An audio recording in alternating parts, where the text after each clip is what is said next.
Arratsaldeon denoi, Laurak eta uste dut 2 minutu direla, osea, hasi egingo gara eta denbora ondo aprobetsatu elkarrizketa honetan. Veo que estamos, buenas tardes a todos y a todas, veo que estamos menos personas de las que estábamos a la mañana, pero algunas de las que han estado iban luego a conectarse al seminario EH Gune y Guernica Oratuz en torno a pensar el territorio, Euskadi, Urdaibai, pensarnos en el territorio. Hablábamos a la mañana de las propuestas que hay en torno a las alternativas que entendemos de vida sostenible para la comarca.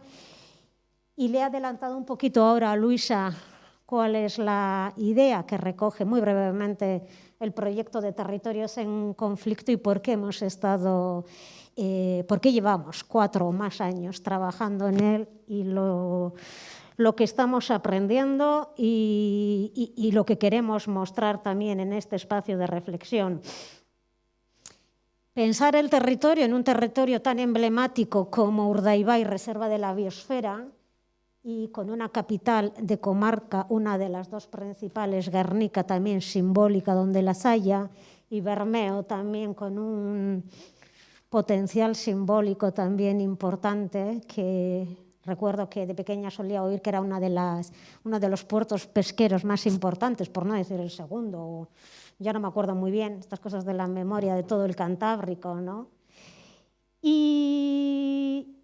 Y bueno, queríamos dejar, no voy a hacer un resumen de la primera parte porque me parece que además va a quedar recogido tanto en la edición de los vídeos como en la publicación que vamos a sacar.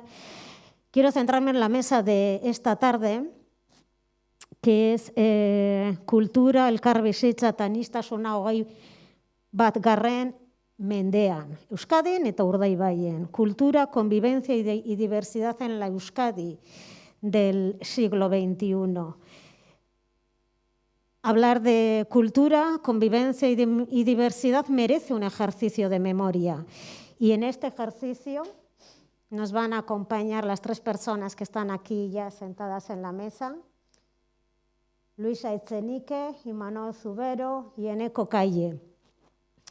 Voy a pasar a presentarles brevemente y tanto Luisa como Imanol y Eneko saben con antelación cuáles eran las 2 preguntas que teníamos para la mesa, que en sí también tienen una relación directa de lo que estábamos comentando a la mañana sobre cómo pensar desde lo local las respuestas a retos globales, haciendo el guiño también a la Agenda 2030 que menciona sin dejar a nadie atrás.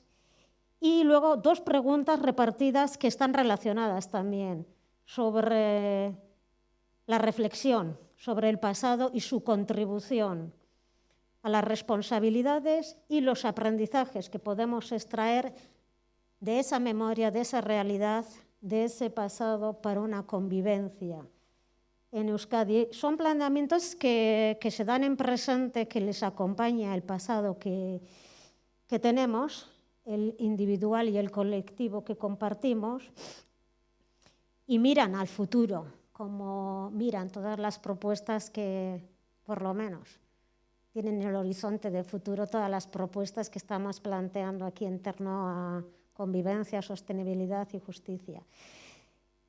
Luisa Echenique es escritora, es profesora también, porque dirige en distintos espacios universitarios, pero dirige un taller de escritura creativa.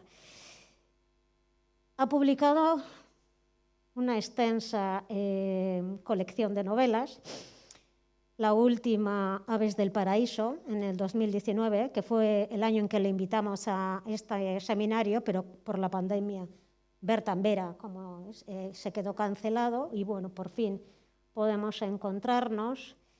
Tiene otras obras como Absoluta Presencia, los títulos son muy bonitos. El detective de los sonidos, El ángulo ciego, que recibió el premio Euskadi 2009, Peces negros, Vino, El mal más grave, Efectos secundarios.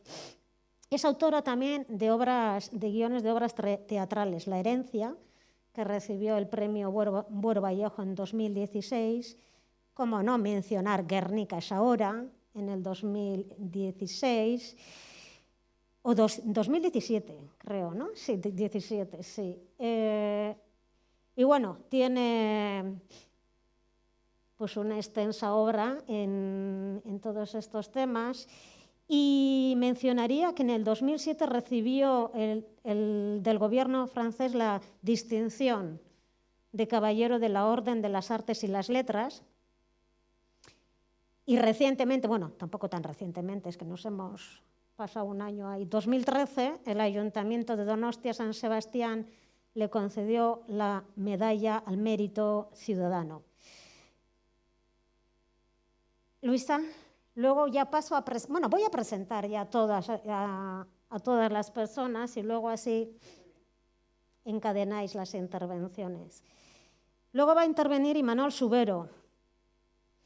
Es doctor en Sociología y también profesor de Sociología de la Facultad de Ciencias Sociales y de la Comunicación de esta misma universidad, Euskal Herriko Unibertsitatea, y es director del Grupo de Investigación CiberCity, Ciudad y Diversidad. Ha sido concejal en el Ayuntamiento de Alonsategui, de donde es durante el 2001 hasta el 2007, y también por la candidatura vecinal de Alonsategui, Esquerra, y fue senador electo por Vizcaya en las listas del Partido Socialista de Euskadi, Esquerra, durante el 2008-2012. También fue miembro activo de la coordinadora Gesto por la Paz de Euskal Herria. Yo he coincidido con él también en distintos espacios. Sé que ha estado vinculado también a los movimientos de objeción de conciencia y con un compromiso social importante en distintas áreas. Eneko Calle es educador social y es coordinador de la asociación Paz con Dignidad y actualmente también hace parte del Foro Social Permanente. Es activista por los pueblos sin Estado y por la justicia social en el mundo. Sobre el Foro Social Permanente ya nos va a comentar él, así que cuando queráis. Luisa, tuya es la palabra. Muy bien, pues arratsaldeon, buenas tardes a todas y a todos. Quiero empezar agradeciendo a la organización el que me haya invitado a estar hoy aquí y naturalmente a ustedes por su presencia.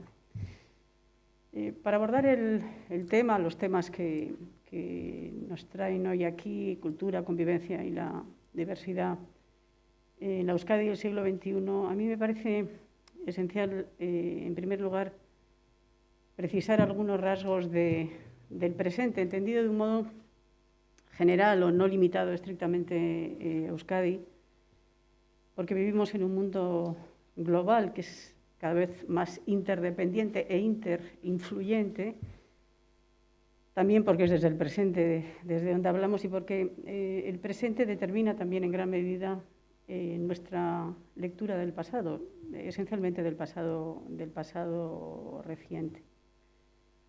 Y del presente yo señalaría tres rasgos que considero esenciales, me parecen definitorios y a partir de los cuales voy a articular mis reflexiones hoy, ¿no?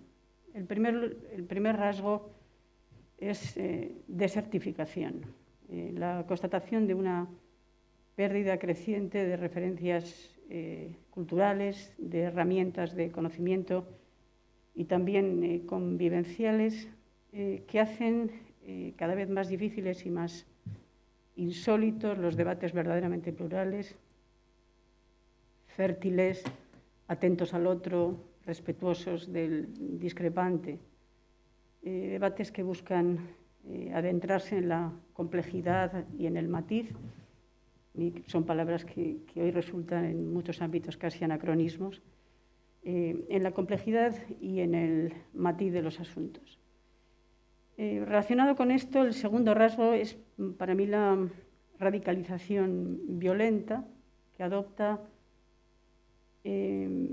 según los lugares, formas distintas, expresiones distintas, ¿no? Pero que tienen en todas partes algo en común, obedecen a lo mismo, ¿no? A la creciente cerrazón con respecto al otro, y con respecto también a la idea de que vivir en el mundo exige asumir responsabilidades para con él.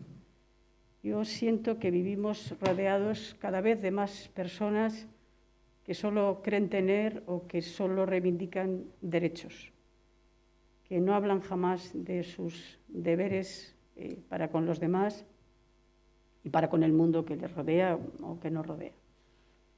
Y el tercer rasgo del presente es precisamente el lamentable estado de este mundo, ¿no? Tanto en términos de relaciones humanas, miseria, violencia, exilios, inmigraciones forzosos, abusos y discriminaciones sin cuento.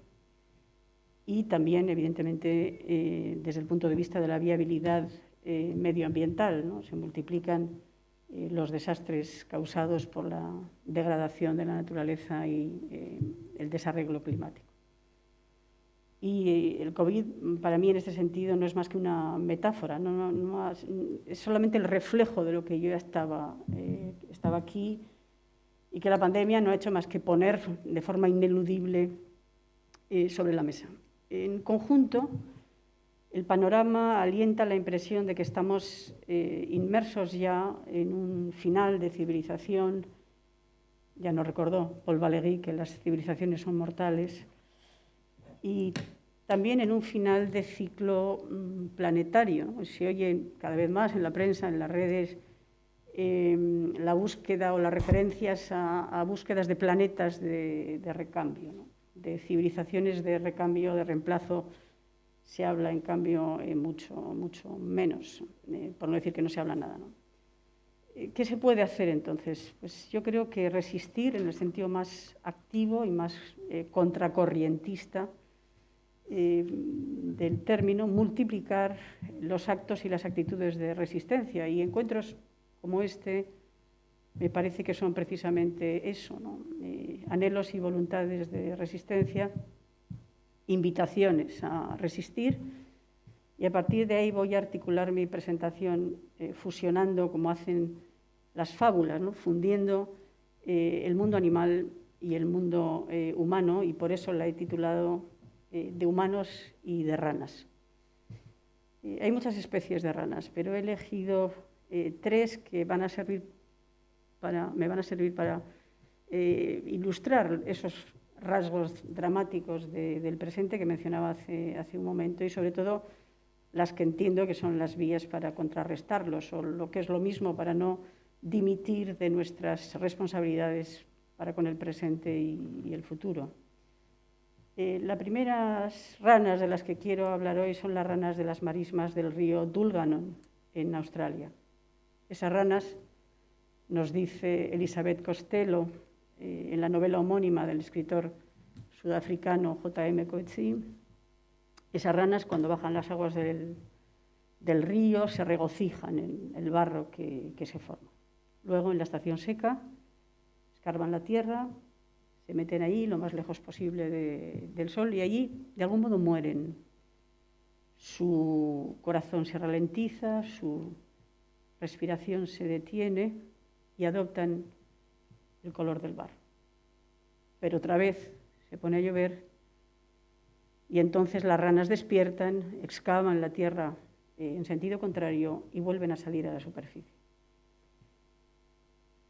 Elijo esas ranas porque nos hablan de un ciclo vital, de lo que muere y renace sin cesar, de lo que puede y debe repetirse, y en sentido contrario de lo que puede pero no debe repetirse, de lo que tenemos que conseguir que no se repita. El ciclo vital de esas ranas es para mí una metáfora maravillosa de lo que significa la cultura, o por decirlo más solemnemente, la civilización. Una incesante transmisión, un constante movimiento, renacimiento y renovación de ideas, valores, creaciones, conocimientos, a partir del barro fértil de lo que viene antes. Pero ese ciclo vital de civilización y de cultura se ha interrumpido, lo hemos interrumpido. Hemos dejado que el barro se seque y las ranas jóvenes ya no pueden o mal pueden escarbarlo hacia arriba y crecer. Yo no sé cuántos de nuestros jóvenes han tenido la oportunidad a lo largo de su escolarización de conocer la obra de J.M. Coetzee, Premio Nobel de Literatura en 2003. Me temo que pocos. Tampoco sé cuántos saben algo, poco o mucho, de la historia de Sudáfrica y del apartheid, o cuántos son capaces de situar ese país u otros vecinos o la propia Australia en el mapa físico y geopolítico. Me permito expresar en esto también el mismo temor. Lo que sí sé es que muchísimos de nuestros jóvenes ignoran lo que ha sucedido en Euskadi durante más de 50 años. Un estudio de 2017 de la Universidad de Deusto revelaba que cerca de la mitad de nuestros universitarios desconoce quién fue Miguel Ángel Blanco. Extrapolemos ese dato a los todavía más jóvenes y veremos cómo ese porcentaje crece aún más dramáticamente. La desertificación de la que hablaba al comienzo y que avanza en nuestras sociedades es la ignorancia, la pérdida de generación en generación de referencias culturales esenciales, arte, literatura, filosofía y, desde luego, historia, incluso la historia propia. Esa es la primera responsabilidad que tenemos que asumir. Creo que debemos suscribir ya un gran pacto contra la ignorancia, contra el iletrismo que se fragua desde la escuela, y parece un escándalo decirlo, pero el verdadero escándalo está en que pase y en que sigamos haciendo como que no sabemos qué pasa a pesar de la infinidad de evidencias objetivas y subjetivas. Las siguientes generaciones no van a poder blindarse contra lo que no conocen. Nadie saca enseñanza ni provecho alguno de lo que no sabe o no tiene capacidad para analizar. Si quieres que el presente sea diferente del pasado, estudia el pasado, nos dice Spinoza. Tenemos que darles a las nuevas generaciones herramientas de cultura y de civilización para que puedan estudiar el pasado, recoger y nutrirse de lo fértil que hay en él y desterrar lo demás, el veneno de la violencia, la intolerancia y la injusticia. La segunda rana que he elegido precisamente para hablar de ese veneno es la Rhinoderma darwini, la rana de Darwin. Una rana cuyo comportamiento reproductivo me interesa particularmente. Después del abrazo nupcial, la hembra deposita los huevos en la tierra. El macho espera entonces aproximadamente 15 días y cuando los embriones empiezan a dar señales de movimiento, se los mete en la boca.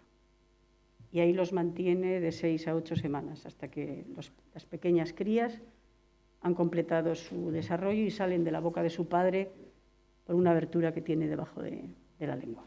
Un buen ejemplo de corresponsabilidad parental.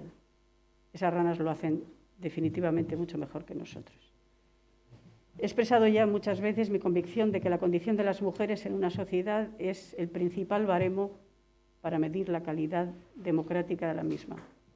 En ese sentido, soy consciente de vivir en una sociedad profundamente injusta y en una democracia muy imperfecta.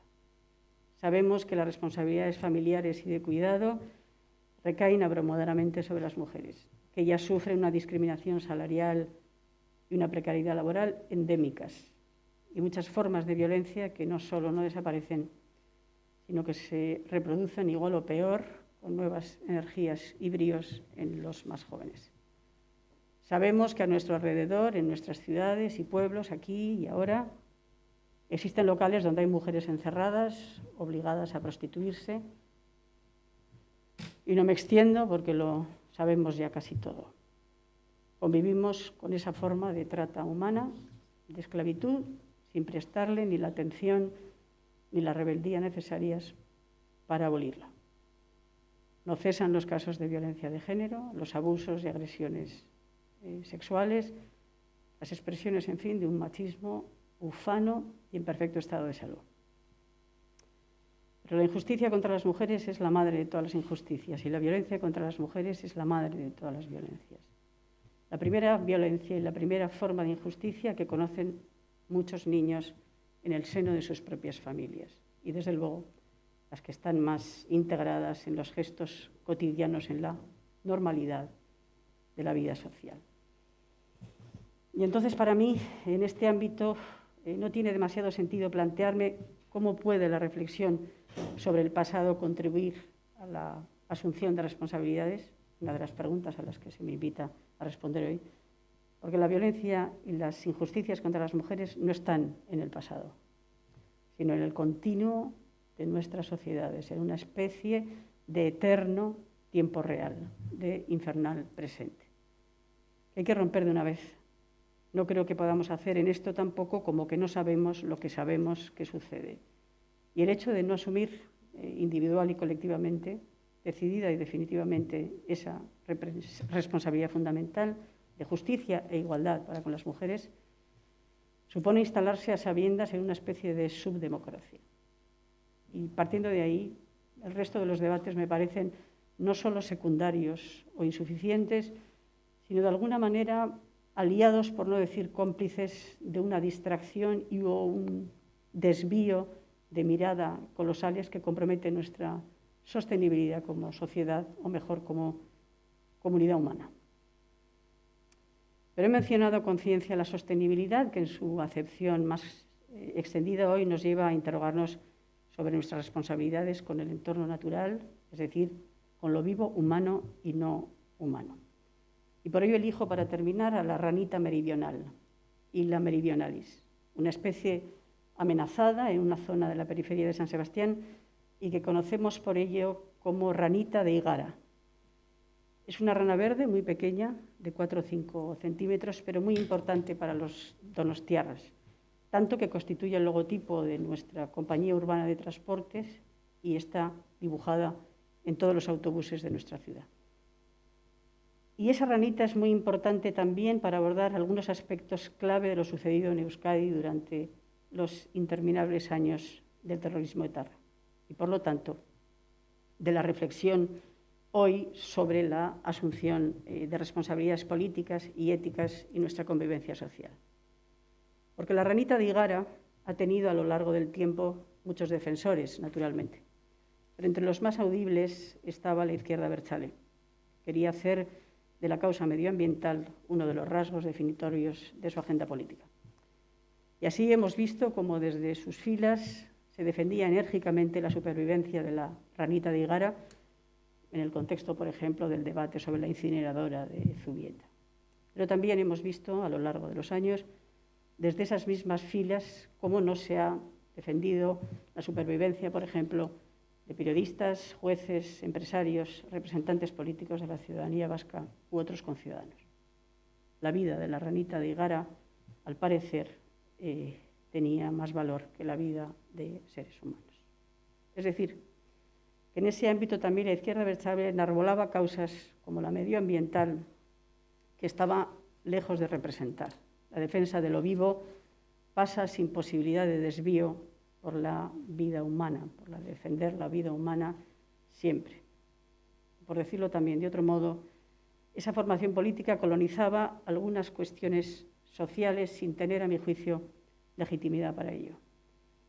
Lo que creaba los polvos de un confusionismo en cuyos lodos nos hemos empantanado durante decenios en nuestro país y donde seguimos bastante enredados, porque desde la izquierda abertzale y sus simpatizantes se siguen promoviendo interpretaciones de lo sucedido en Euskadi que buscan confundir a victimarios y víctimas, el crimen con la heroicidad, la infamia de la violencia con no se sabe qué forma irreconocible y obscena de justicia.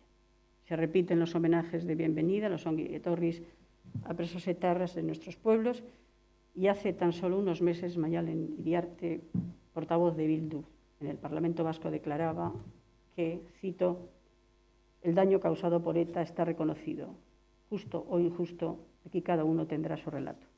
Fin de la cita.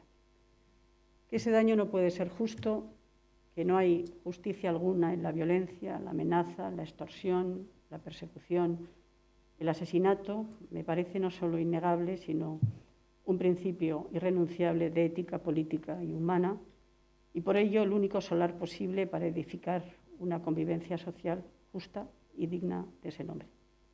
Y entiendo también que asumirlo es la tarea fundamental, la asunción de responsabilidad imprescindible que quienes no lo han hecho aún deben hacer.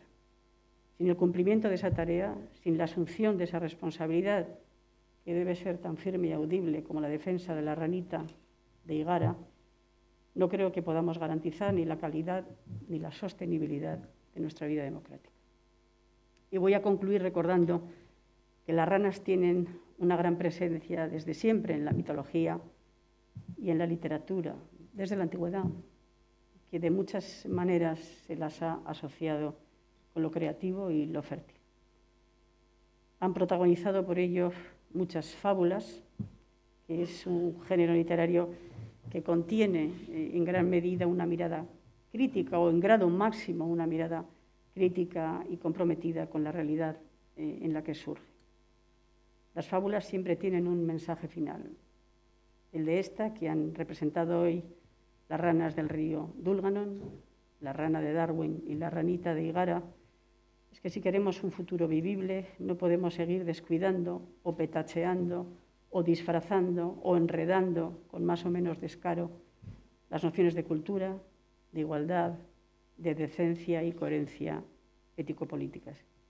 Que como individuos y como sociedad tenemos que ponernos a la altura en la teoría y en la práctica, sobre todo en la práctica, de esas nociones, de su exigente pero maravillosa autenticidad. Que solo así podremos rascar hacia arriba la tapa de barro y salir a un aire verdaderamente limpio y libre. Muchas gracias.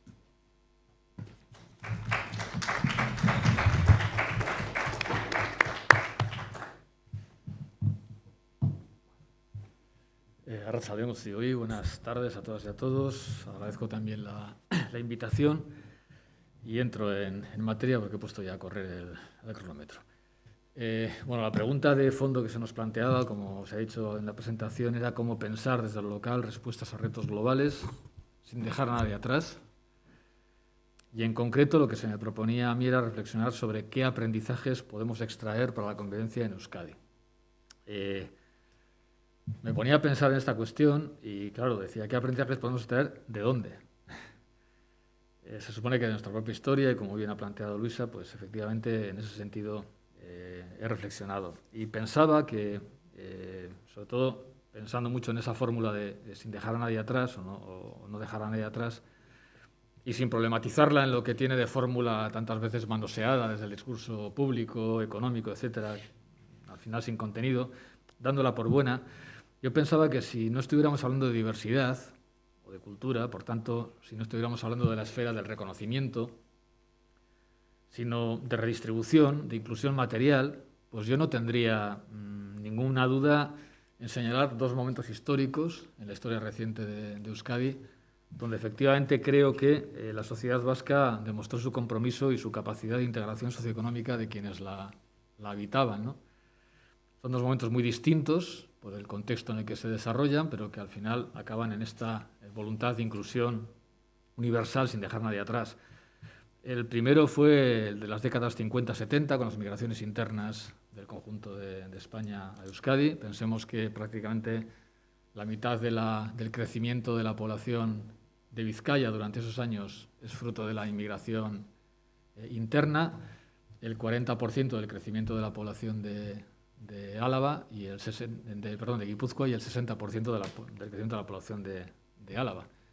Es, por tanto, un momento histórico fundamental para nuestra evolución posterior y, a pesar de que hubo muchas tensiones, lo hemos estudiado en varios proyectos de mi grupo de investigación. Si entráis en la página de Civersity encontraréis incluso las investigaciones publicadas. Con la Fundación Ramón Rubial hemos trabajado esa cuestión. Bueno, el resultado en términos de integración económica fue muy satisfactorio. De hecho, cuando se entrevista a las personas que protagonizaron aquellos años, te van a contar muchos problemas, muchas dificultades, pero al final van a decir, conseguimos lo que buscábamos, una vida para nosotras, para nuestras hijas, para nuestras nietas. Sería el primer momento. El segundo momento sería el impulso a partir del año 86 del Plan de Lucha contra la Pobreza, cuya medida estrella, en aquel momento llamado Ingreso Mínimo Familiar, antecedente de la actual Renta de Garantía de Ingresos, pues fue presentada en sociedad en marzo del año 89 por José Ignacio Arrieta, que en aquel momento era consejero de Trabajo y Seguridad Social del Gobierno vasco, con estas palabras que siempre me gusta recordar. Él decía: destinar parte de nuestros recursos propios a paliar las situaciones más duras de marginalidad ha sido una opción política clara. De ahí que la lucha contra las nuevas formas de pobreza se haya convertido en un objetivo prioritario tanto del Gobierno vasco como de las diputaciones forales. Y esto ha sido así porque en Euskadi hemos asumido la marginación no como un problema del que la padece, sino de la sociedad, y como tal, su solución no puede ser patrimonio de nadie, sino responsabilidad de todos. Pero no hablamos de lo material, estamos hablando del tema de la cuestión de la cultura y de la diversidad, de identidades, de reconocimiento, de convivencia, y ahí las cosas pues resultan más complicadas.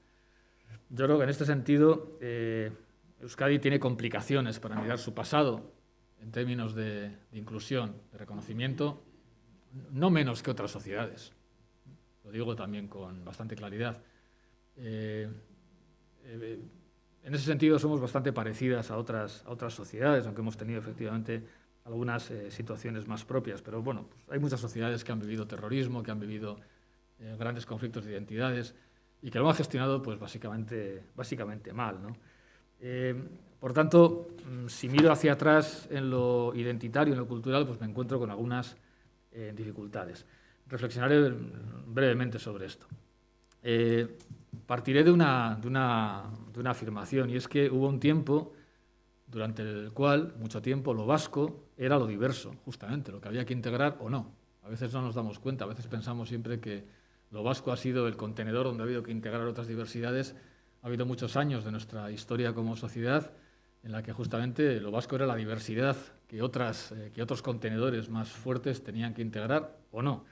A mí siempre me ha hecho, desde que lo vi, desde que vi la película Andía de Garaño y Arregui en 2017, pues me gusta recordar esa escena que quienes hayamos visto la película recordaremos, cuando Joaquín Elizegui es presentado ante reina Isabel II, y él dice unas palabras en euskera, y entonces la reina pregunta: ¿es retrasado? Entonces uno de los cortesanos dice: no, es vasco. Bueno, durante mucho tiempo lo vasco ha sido lo que había que integrar, era la diversidad que había que integrar. Incluso algunas personas o culturas pensaban que era una diversidad inintegrable, ¿no? De alguna manera, siguiendo la conocida conceptualización de Norbert Elias y John Scottson, cuando habla de los establecidos y los marginados o forasteros, ha habido mucho tiempo en el que lo vasco era lo forastero, en sociedades donde lo establecido era lo español, o por ejemplo durante las migraciones vascas a Estados Unidos a finales del 19 y principios del 20 a Estados Unidos, ¿no? Durante el franquismo también. Pero es verdad que la sociedad que surge que va surgiendo ya en los últimos años del franquismo, y la sociedad sobre todo del Estatuto de Gernika y de la Constitución, es una sociedad en la que lo establecido es lo vasco. No voy a entrar ahora en demasiadas discusiones sobre esto, podemos luego dialogarlo, ¿no? Pero bueno, lo vasco creo que nos vamos a entender tal y como estamos reflexionando, ¿no? Y otras diversidades eran lo marginado, lo que había que integrar, ¿no? Ocurrió, como digo, durante las migraciones internas de las décadas 50-70, el uso de apelativos como coreanos, belarrimotza, maquetos, etcétera, pues era muy habitual. Yo le escuchaba a mi padre, que era por otra parte una excelente persona, utilizar el término coreanos, el término maquetos, con una naturalidad pasmosa, que hoy diríamos una naturalidad horrorosa, repugnante. Hay un barrio muy cercano a Alonsotegui que le llamaban Corea, el Zaramillo. Ha habido una relación con la diversidad realmente de establecidos hacia forasteros que marginaba. También llevamos el año 2000 con las migraciones extranjeras, llamadas extranjeras, pues gestionando como podemos, viendo como podemos la cuestión de las nuevas diversidades. Hemos tenido ciertamente una prolongada fase de nuestra historia donde diversidades políticas, diversidades ideológicas han sido literalmente masacradas, literalmente eliminadas con la actuación del terrorismo de ETA. Y no sé si alguien pensaba que podíamos ir o deberíamos ir por aquí, pero yo no voy a ir en esta dirección. Comparto mucho de lo que ha dicho Luisa, pero yo me quiero fijar en otras diversidades que son retos a esta sociedad vasca de establecidos y de establecidas, y que generan el reto de ver cómo conseguimos efectivamente hacer hueco a estas diversidades sin marginarlas, sin despreciarlas, ¿no? Y me refiero básicamente a las diversidades que tienen que ver con las nuevas formas de vida, las nuevas formas de vivir la sexualidad y sobre todo las nuevas formas de vida y de cultura relacionadas con las migraciones extranjeras. Partiendo de este punto, diríamos que en principio Euskadi no parece que lo está haciendo mal. Hasta hace no demasiado tiempo, en la Academia Española, en las universidades de España ya se utilizaba, y en otras universidades se utilizaba la expresión de la excepción española, ¿vale? Se decía, España está gestionando bastante bien el tema de la inmigración, etcétera, y el refugio, y el gran argumento era porque no hay ningún partido xenófobo de ultraderecha. Bueno, luego surgió Vox y nos fastidió el discurso, ¿no? Pero en Euskadi podríamos seguir diciendo un poco eso. En Euskadi, bueno, pues parece que no lo estamos haciendo mal, porque no tenemos un Vox, ¿vale? No tenemos un partido vasco de ultraderecha, xenófobo, transfobo, homófobo, y eso es cierto, lo cual, como luego diré, no es garantía de que no pueda surgir. Pero en todo caso, lo que sí me resulta, y además la sociedad vasca, como diré ahora con algunos datos de una reciente encuesta de Ikuspegi, es una sociedad que parece que es muy cómoda, que está muy cómoda con las diversidades, y me resulta curioso el reflexionar sobre cómo puede ser que estemos tan cómodas cuando el resto de las sociedades del mundo parece que no están tan cómodas con estas diversidades, ¿no? Como digo, el Observatorio Vasco de Inmigración Ikuspegi publicó el pasado mes de julio un estudio titulado Discriminación y Diversidad en la Comunidad Autónoma de Euskadi.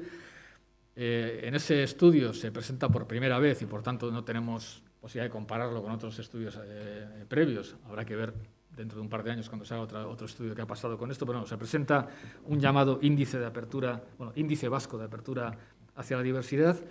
Es un índice que oscila entre 0 y 100 puntos y el valor medio para la sociedad vasca está construido con bastante rigor, con rigor metodológico. Bueno, el valor medio era de 72,78 puntos. Y tenemos un cierto margen, ¿no? Es decir, la sociedad vasca, diríamos, está notablemente dispuesta y bien dispuesta, notablemente cómoda con las diversidades, con la diversidad. Es verdad que es una encuesta de percepciones sociales, ¿vale? Preguntamos a la gente, oye, ¿tú convivirías estarías a gusto si tus vecinas y no sé qué? Y decimos que sí. Y es verdad que las encuestas sobre percepciones, actitudes y opiniones presentan siempre un riesgo, que es el riesgo de la deseabilidad social. A veces decimos más bien lo que deseamos decir, lo que deseamos pensar que realmente sentimos, o incluso lo que pensamos que se debe decir, lo que la persona que nos encuesta espera escuchar, ¿no? De esto es algo que son plenamente conscientes las autoras y autores del estudio. Decían, es probable que salgamos más guapos en la foto de lo que somos, más guapos de lo que somos realmente en la foto. Bueno, yo de todas maneras hago una lectura. Alguien puede pensar que este tipo de respuestas pues son expresión de una cierta hipocresía, ¿no? Yo prefiero hacer una lectura positiva, ¿no? A mí me sigue casi generando ternura que las personas nos preocupemos de quedar bien en la foto cuando nos preguntan por la inmigración, por la diversidad, en un mundo en el que, como decía muy bien Luisa, pues la radicalización, el brutalismo de la vida, de la política, el machismo con el que se expresa, la violencia con la que se expresan las opiniones, se ha convertido en carta de presentación, ¿no? O sea, que todavía nos preocupe quedar bien en la foto, cuando cada vez más parece que lo que se valora en la política es quedar de pena en la foto, ¿no? Y a los partidos de extrema derecha no les importa nada salir mal en la foto y decir barbaridades. A mí me sigue generando una cierta ternura y, bueno, me reconcilia un poco con mi propia sociedad, ¿no? Me da la impresión de que este tipo de expresiones de deseabilidad social reflejan la persistencia de un cierto sustrato moral que no está sometido todavía a la colonización del egoísmo, del utilitarismo y de la brutalización, ¿no? En todo caso, es verdad que del dicho al hecho hay un cierto trecho y, aunque la sociedad vasca no tiene grandes problemas teóricos con la diversidad, pues sí tiene algunos problemas prácticos con la diversidad, sobre todo cuando bajamos a la escala en barrio. En los barrios es donde empieza a haber algún tipo de fricciones, todavía no muy grandes, pero empieza a haber algunas fricciones, pues porque básicamente es más fácil aceptar la diversidad o algunas diversidades cuando simplemente las consumes, es decir, cuando practicamos el multiculinarismo, como suelo decir yo, pues hoy vamos a un restaurante tailandés, mañana no sé qué, cuando visitamos, cuando hacemos voluntariado, es a veces un poco más difícil convivir con la diversidad 24 horas del día, a diario, tenerla en el portal, tenerla en casa. A veces estamos generando modelos de tolerancia sin convivencia, que es una tolerancia de chalet adosado. Bueno, todo esto es muy cierto, pero en todo caso, bueno, pues parece que de entrada no estamos muy mal situadas como sociedad ante las diversidades que cada vez van a ser más presentes en nuestra sociedad. Es cierto que, salvo en lo que se refiere a la convivencia con personas de etnia gitana, que es nuestro otro más otro, nuestro extraño radical, como decía, nuestra diferencia inquietante, como decía Teresa San Román, a pesar de que desde el siglo XVII hay constancia de la existencia de personas gitanas apellidadas Echevarría, por ejemplo, ¿no? Pero seguimos pensando que los gitanos y las gitanas son una especie de cosa extraterrestre. Con el tema, con las personas gitanas tenemos problemas, pero es verdad que en principio la sociedad vasca, según las encuestas, es una sociedad notablemente abierta y tolerante con la diversidad social, aunque es verdad que 3 de cada 10 vascos declaran su preferencia por vivir en sociedades en las que la gente tenga el mismo origen, la misma cultura, la misma religión. Pues 6 de cada 10 optamos por vivir en sociedades con personas de diferente origen, cultura y religión.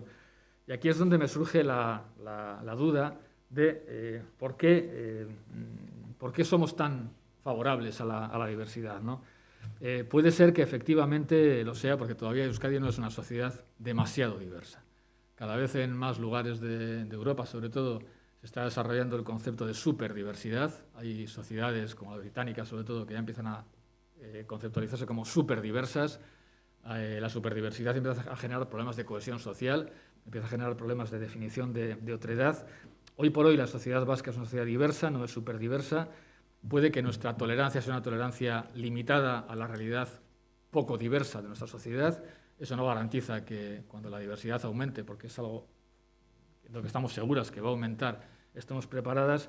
Y, por tanto, pues yo terminaría esta intervención diciendo que necesitamos sostener de una manera pues muy habitual y muy cotidiana una profunda conversación cívica sobre la diversidad que viene y sobre la diversidad que vendrá. Lo empezamos a hacer allá por el año 2011 con un llamado Pacto Social por la Inmigración en Euskadi. Duró relativamente poco. Yo tuve la suerte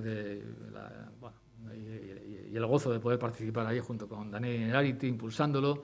No duró mucho. Desgraciadamente, esto de la diversidad no es algo que venda mucho. Yo creo que es muy importante que recuperemos aquellas iniciativas y que nos preparemos un poco para lo que puede venir. Y termino simplemente leyendo, sé que me he pasado ya unos segundos, termino simplemente leyendo algo que decía el punto 1 del Pacto Social Vasco para la Migración, y decía lo siguiente: las personas inmigrantes, podríamos hablar de cualquier otra diversidad, no son el otro entre nosotros, son ya de hecho parte del nosotros vasco del futuro que estamos construyendo desde ahora entre todas y todos. En realidad en Euskadi siempre han existido varios nosotros. En el momento actual se trata de construir un nosotros cívico y mínimo, renunciando a incidir sustancialmente sobre los varios nosotros que en nuestro país están arraigados o que puedan ir arraigándose. Una gestión democrática de la diversidad exige hoy articular combinaciones de identidades. La identidad cívica, la que deriva de la pertenencia política, deberá articularse como un espacio mínimo, amplio y abierto con el que puedan combinarse múltiples identidades.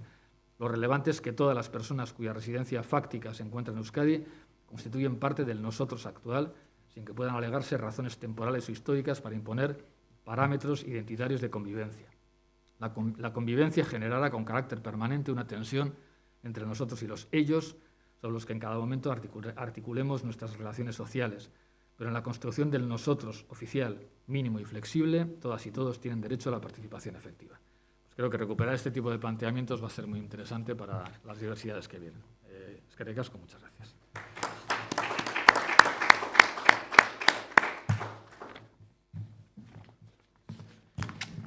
Bueno, kaixo, arratsaldeon, eskerrik asko zaudeten guztiei, eta eskerrik asko baita ere Gernika gogoratu zehatzugun, eta baita ere Gernikatik mundura elkarteari gonbidapenagatik. Gernikatik mundura ikusi dut, ez du inora aipatu, baina hemendik dago kartelean baita ere, beraz, eskerrik asko gonbidapenagatik. Y gracias también a las compañeras de mesa, a Imanol y a Luisa, ¿no? Que era una de las primeras cosas que me gustó también, ¿no? Cuando me dijeron con quién iba a compartir la mesa, pues también por vuestra trayectoria profesional, ¿no? Pero también militante, ¿no? En la construcción de la justicia social. Entonces, nada, pues para mí también es un placer compartir con vosotras esta mesa. Y el reto es súper complicado, ¿no? Yo cuando salíamos después de la primera parte, yo he tenido la oportunidad, ¿no? De estar a la mañana, y cuando salíamos a comer, Ramón Zayo me decía, a ver ahora cómo todo esto lo que hemos hablado aquí, a ver cómo lo unís con la convivencia, ¿no? Y con todo esto de la paz en Euskadi, ¿no? Y yo decía, madre mía, digo, pues es verdad, o sea, a mí cuando me mandaron las preguntas, ¿no? Y el título también, ¿no? de la jornada, yo decía, madre mía, vaya reto, ¿no? Tan complicado, ¿no? en ese ejercicio que tenemos que hacer, ¿no? De pensar desde lo local, lo global, etcétera, ¿no? Pero bueno, yo voy a intentar dar algunas pinceladas. Yo soy en ECO, ya decía María, que venía o representaba el Foro Social. O sea, yo no hablo en nombre del Foro Social, hago parte del Foro Social permanente, pero bueno, o sea, yo un poco lo que vengo aquí también a trasladar, no soy tampoco académico, no pertenezco a la universidad, son algunas reflexiones también que he ido aprendiendo pues bueno, durante todos estos años de militancia y activismo en diferentes espacios del movimiento social, sobre todo internacionalista. Yo soy muy positivo. Escuchando a Luisa me entraba un poco ahí de inquietud y de pesimismo. Escuchando hoy por la mañana, ¿no? Y por los diferentes espacios también que comparto, o sea, yo sí me gustaría subrayar así como una idea principal, es que hay un compromiso, ¿no? O sea, yo creo que hay un compromiso social. Hay muchos sujetos, estamos muchos sujetos, hay muchas agendas. Hay muchas alternativas socioeconómicas, alternativas de vida que se están poniendo en marcha en Euskal Herria. Y yo me gustaría, como primera idea, como decía, señalar eso, ¿no? Que ese compromiso existe, creo que lo hemos visto hoy, que, además yo creo que es una de las potencialidades y fortalezas que se le ha identificado también a Urdaibai como comarca, ¿no? Pues para poder enfrentar todos esos escenarios, ¿no? Todos esos retos, esas dificultades que se han señalado esta mañana. Entonces, yo creo que tenemos que atenernos a eso también para un poco imaginarnos el futuro. Luego también quería poner sobre la mesa un poco lo personal. Que creo que es importante, ¿no? Sobre todo también cuando hablamos de la convivencia, cuando hablamos de revisitar el pasado, el que cada uno nos ubiquemos también un poco en base también a esas vivencias, ¿no? Que nos han ido también modelando nuestra identidad, lo que somos hoy, nuestra manera de pensar, de ubicarnos, de habitar el territorio, que es una palabra también que me ha gustado muchísimo, ¿no? Y que se la he escuchado esta mañana a María. Yo estoy convencido, ¿no? De que la guerra tiene una naturaleza masculina. Entonces, yo no sé si es por mi orientación sexual, por la educación en casa, que me han dado, ¿no? Una educación en valores, de no violencia, etcétera, que nunca me he sentido interpelado, ¿no? por la guerra. Y eso refiriéndome también a la violencia de ETA, ¿no? Y violencia del Estado que hemos sufrido aquí en Euskal Herria. Hay hechos y momentos, ¿no? Que te hacen estar en un lado o en otro de la historia. Yo creo que muchas veces yo comparto en algunos espacios, ¿no? También que he podido acompañar y que he podido facilitar con diferentes personas de la sociedad civil vasca. Yo no generalizaría esa idea, ¿no? De que hemos sido insensibles al sufrimiento. O sea, yo creo que hemos tenido que vivir. O sea, se ha vivido, ¿no? O sea, yo pensando en Colombia, ¿no? Y en otros contextos en los que también trabajamos. En Colombia, ¿no? La de víctimas que ha generado también el conflicto armado y político en Colombia, en Palestina, ¿no? Entonces, esa necesidad de supervivencia, de vivir, la cotidianidad, pues yo creo que ha sido también una estrategia como sociedad. En ese sentido, bueno, no sé si conocéis, pero desde el Foro Social Permanente pusimos en marcha en octubre del año pasado un proceso ambicioso para la construcción de un compromiso social por la convivencia democrática. Un proceso, digo, ambicioso porque un poco trascendía las agendas, ¿no? de la propia resolución de las consecuencias, ¿no? De la violencia de ETA en Euskal Herria, sino que iba un poquito más allá, ¿no? Entendiendo la convivencia de una manera integral y con el objetivo, ¿no? Pues de acercarnos a diferentes sujetos, entidades sociales que pudieran compartir con nosotras su visión, su opinión en torno a eso que le llamamos la convivencia democrática. En ese sentido, quería señalar también algunos aprendizajes, ¿no? Porque esa era también una parte de la pregunta que se nos hacía en esta mesa. Y yo creo que tenemos el reto, ¿no? que decía al principio, ¿no? definir, ¿no?, cómo hacemos o cómo revisitamos ese pasado, ¿no? En el sentido de que, bueno, pues trascendamos o superemos ciertas esquemas, ¿no?, y lógicas que yo creo que siguen estando muy ancladas, ¿no? Y yo creo que ese es además uno de los desafíos, que lo tenía apuntado aquí como desafío, ¿no?, que son esas dicotomías, ¿no?, que por la disputa política, ¿no?, que ha habido aquí en este país, pues las tenemos muy interiorizadas, ¿no?, en las formas de relacionarnos, en las formas de hacer política, ¿no? Y son esquemas que van a tardar tiempo, o sea, es otra reflexión y otro aprendizaje, ¿no?, que se va a necesitar tiempo para superar todas esas esquemas y lógicas, ¿no?, que tenemos todavía muy interiorizadas. Entonces, la idea de revisitar el pasado, de cómo nos reconocemos en las otras, de tratar de no convencer, sino de entender, de escuchar. O sea, yo creo que son, ¿no?, algunos aprendizajes que extraemos de este proceso. Por otro lado, la idea de que es un proceso permanente, ¿no? O sea, un proceso de construcción permanente. En ese sentido, también lo uno con la primera parte de hoy, de la mañana, ¿no?, de que están bien esas propuestas que hacía Ramón, ¿no?, de los planes estratégicos, de planes de choque, ¿no?, que al final no dejan de ser también como una tirita o un parche, pero al final pues todos son procesos que deben ser permanentes, ¿no?, que están condicionados y sugeridos también pues por los contextos políticos, sociales, económicos, culturales que vivimos en cada momento de nuestra historia, ¿no?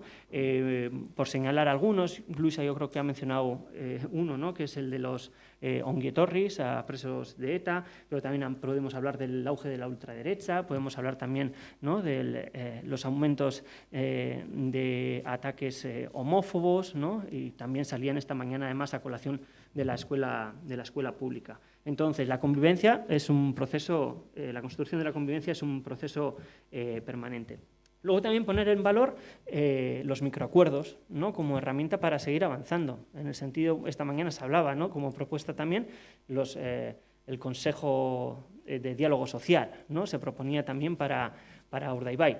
Yo creo que son espacios súper interesantes, que creo que el proceso nuestro de paz aquí en el País Vasco creo que lo ha demostrado y, o sea, sabemos que en algunos institutos de paz a nivel internacional están estudiando esta propuesta, ¿no?, de microacuerdos para no seguir haciendo camino y avanzando. Yo creo que ahí la sociedad civil debe tener o debe seguir teniendo un papel protagónico. Luego, que también es un proceso súper complejo, ¿no?, que necesita de muchísimos mecanismos, que necesita además de una corresponsabilidad institucional, de políticas públicas sostenibles, de participación, etcétera. Esa complejidad, pues también creemos que es importante.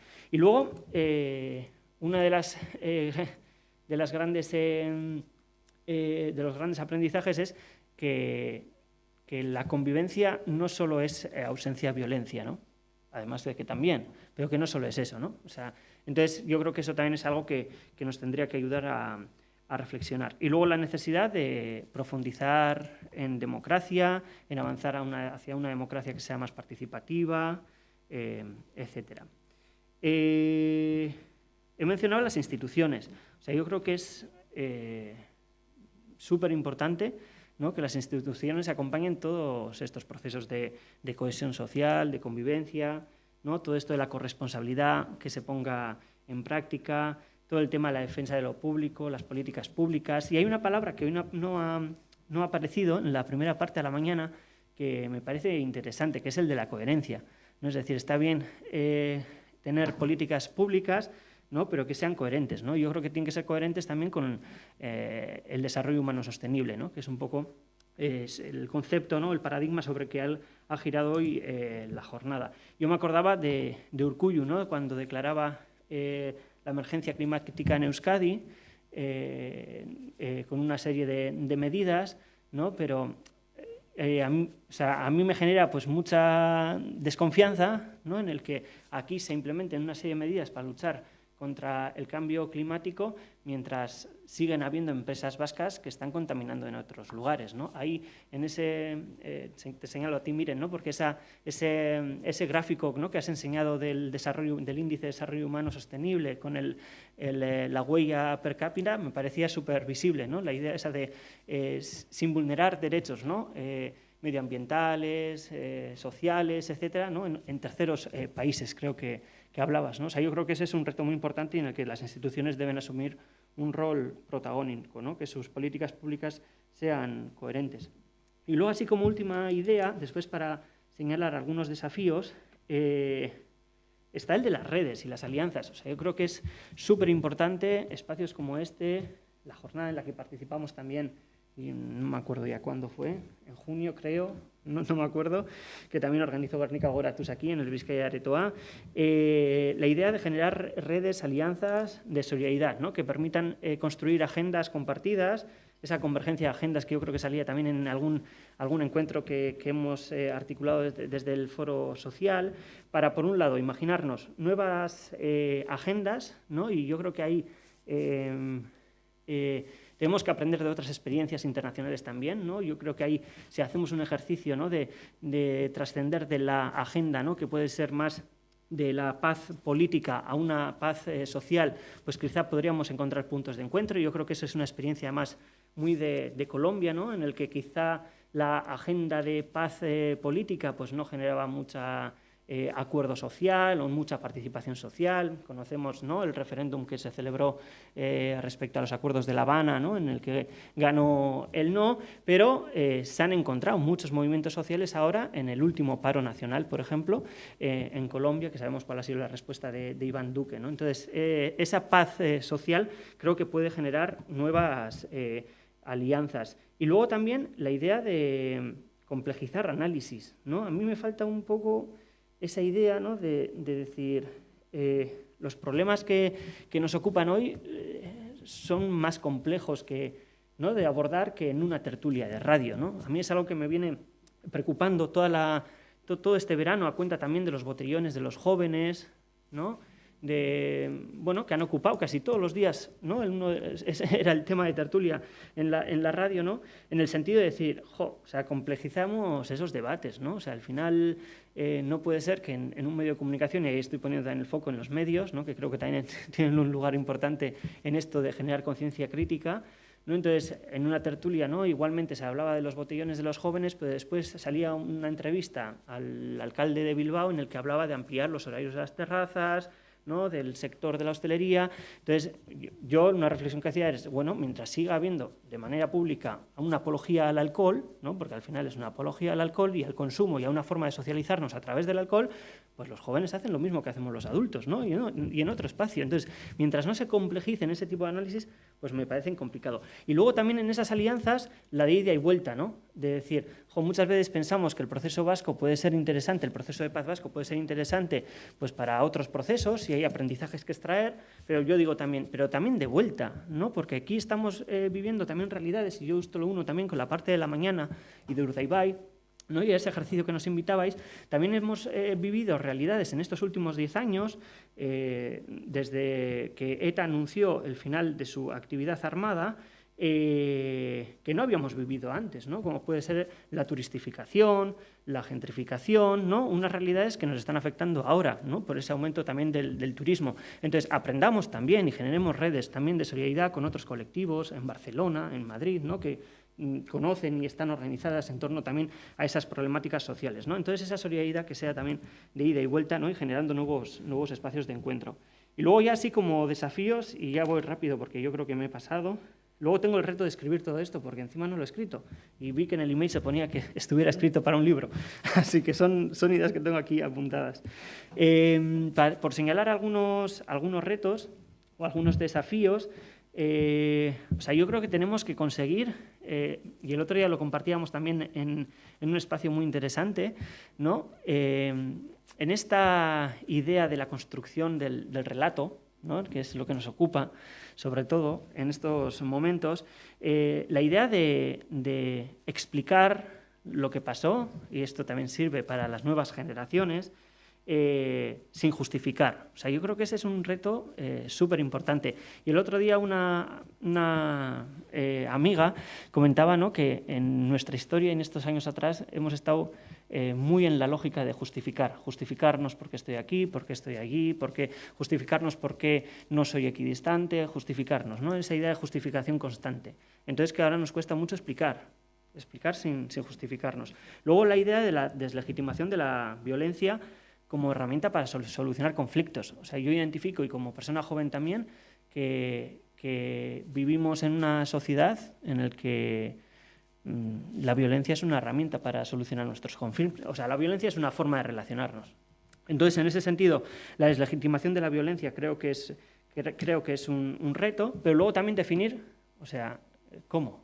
¿No? O sea, no utilizamos la violencia, ¿no?, para solucionar los conflictos, pero ¿qué herramientas generamos, ¿no?, para que eso no sea así? Creo que también es un reto que nos lo tenemos que poner. Nosotras que trabajamos también en nuestra organización en la creación de alternativas socioeconómicas, me decía esto también una compañera nuestra, dice, es que os pasáis hablando siempre del capitalismo, o sea, identificáis muy bien al monstruo, ¿no? Me decía, ella lo dibujaba. Identificáis bien al monstruo, pero luego no tenéis desarrollado, o sea, cuáles son esas alternativas, ¿no? Entonces, creo que ese es el ejercicio que tenemos que hacer. Luego, la idea de un diálogo público, esto lo relaciono también con lo público y con el espacio. Hablábamos también esta mañana, ¿no? O sea, generar eso, o sea, un nuevo concepto, ¿no?, de utilización del espacio público, la idea de diálogo público, la idea de, ya lo he dicho al principio, ¿no?, de no convencer sino entender, ¿no? Muchas veces nuestros diálogos tratan de eso, ¿no? Y no desde una posición de escucha activa. Luego, la idea de que hay mucho que contar, o sea, esa es un poco también... ¿no? O sea, una inquietud que tengo, ¿no? O sea, la idea de que hay fragmentos de grandes libros en todas partes, eso lo leía el otro día en un libro, ¿no? Y esa idea de que todas nosotras tenemos también nuestro relato, ¿no? Y esa idea de poder contarlo, de poder reelaborarlo, de poder compartirlo, yo creo que también es un ejercicio democrático, siempre acotando también el marco, ¿no?, desde donde cuenta cada uno su relato, que es la ética compartida de los derechos humanos, etc. Luego hablaba de las dicotomías, ¿no?, de superar esos esquemas, pues, del pasado. Yo creo que eso es un aprendizaje que podemos sacar también de Cuba estos últimos meses, ¿no?, con las protestas que hubo en julio en Cuba, esa idea de seguir imaginando el mundo, ¿no?, en dos bandos, pero eso sirve también para aquí, ¿no? O sea, yo cada vez que me acuerdo de Podemos en Madrid convocando a la clase obrera, ¿no?, y la clase obrera fue la que votó después a la derecha, ¿no? Y dices, jo, cambiamos nuestros esquemas mentales o la sociedad, o estamos años luz de la sociedad, ¿no? ¿Qué más? Respeto institucional creo que también ha salido, o sea, la idea de que las instituciones tienen que reconocer también el rol de la sociedad civil, dónde estamos, qué defendemos, reconocer el trabajo que venimos haciendo, etcétera. O sea, yo creo que eso es un ejercicio también democrático, la responsabilidad de los medios de comunicación, y luego también la idea de repensar, ¿no?, el concepto de la libertad, ¿no?, en el sentido de que todavía hoy en día en nuestra sociedad la colectividad sigue siendo doctrina en muchos espacios, y poner en valor que se puede disentir y que puedes pensar diferente al otro. Yo creo que ese es también un ejercicio que todas y todos tendríamos que hacer, ¿no?, ese derecho a disentir y al pensar diferente. Y luego, así como reflexión final, el convivir. O sea, yo siempre lo pienso, digo, convivir hace referencia a convivir con, ¿no? Y yo digo, y entre, ¿no? O sea, entre nosotras, y sobre todo en esa idea de colectividad, ¿no? Siempre pensamos en, vamos a convivir con alguien, bueno, y entre nosotras, ¿no?, en el sentido ese, ¿no?, que decía de los cuidados, de poner en valor los cuidados, de poner en valor los procesos, de poner en valor lo personal frente a lo político, ¿no?, lo prioritario frente al proceso. Yo creo que también es algo importante. Y luego yo termino con una frase de una monja. Yo he dicho que era optimista, yo creo que vamos bien, y esta monja es colombiana, vive en Trujillo, y ella hace parte de un colectivo que trabaja por las memorias de las masacres que hubo en Trujillo entre el 86 y en el 94, en el que asesinaron a 400 personas, diferentes grupos armados, y una de sus frases siempre cada vez que la hemos invitado aquí, ella terminaba sus conferencias, ¿no?, además, imaginaos en el dramatismo del contexto colombiano, ella decía resistir, persistir y nunca desistir. Y esa es la frase que quería yo recuperar para el día de hoy. Eskerrik asko.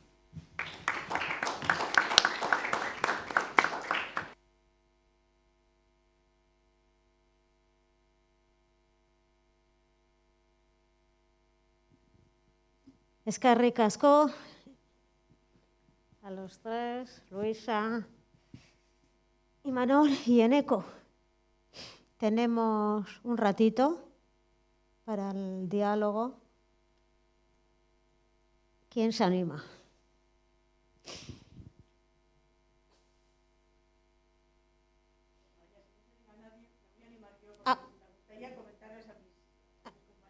Por supuesto.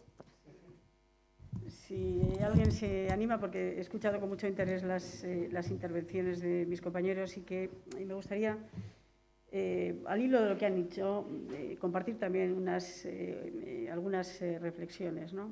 En relación con lo que decía Imanol del grado de satisfacción que podemos tener con respecto a nuestra sociedad. Bueno, quizás empezando por algo que ha dicho Eneko sobre el optimismo y el pesimismo. Yo creo que hay que ser muy agudo en el diagnóstico, pero yo parece que soy pesimista porque no me gusta, me parece que hay que mirar las cosas bastante de frente, pero soy esencialmente optimista porque creo que las cosas tienen remedio y que creo que cuanto mejor se hace el diagnóstico, más cerca estamos de cumplir con el optimismo, es decir, el encontrar la solución. En relación con lo que decía Imanol, dos cosas. A mí me preocupa un poco esa noción un poco o sea, el espejo de una sociedad, pero también el espejismo, ¿no? Y tengo a veces la impresión de que vivimos en un grado alto en Euskadi de autosatisfacción, ¿no? Y eso creo que tal vez nos impide ver algunas cosas. En relación al fenómeno migratorio, yo apuntaría que de algún modo es también un fenómeno relativamente homogéneo. Me refiero a las nuevas migraciones, relativamente homogéneo. Estamos viendo en otros países europeos que lo que se está produciendo es una ruptura, una fisura digamos, con la idea de pertenencia, ¿no? Con la idea de pertenencia hay, por ejemplo, en Francia o en otros países, en el Reino Unido, en Alemania, etcétera, personas de algún modo que se adscriben a una identidad que no se corresponde con la del país que es el suyo y que de algún modo también quieren vivir de acuerdo a una ley dentro de la ley, ¿no? Yo creo que nosotros no estamos en ese terreno. La mayor parte de las migraciones que nos llegan de algún modo tienen un ámbito podríamos decir, de cercanía con nosotros alto. En ese sentido, creo que no estamos exactamente enfrentando las mismas situaciones o la complejidad de otras situaciones. También apuntaría a otra cosa, y es que probablemente el grado de aceptación con la migración tiene que ver con que en Euskadi nos llegan los migrantes que necesitamos. Y no llegan los que nos necesitan a nosotros.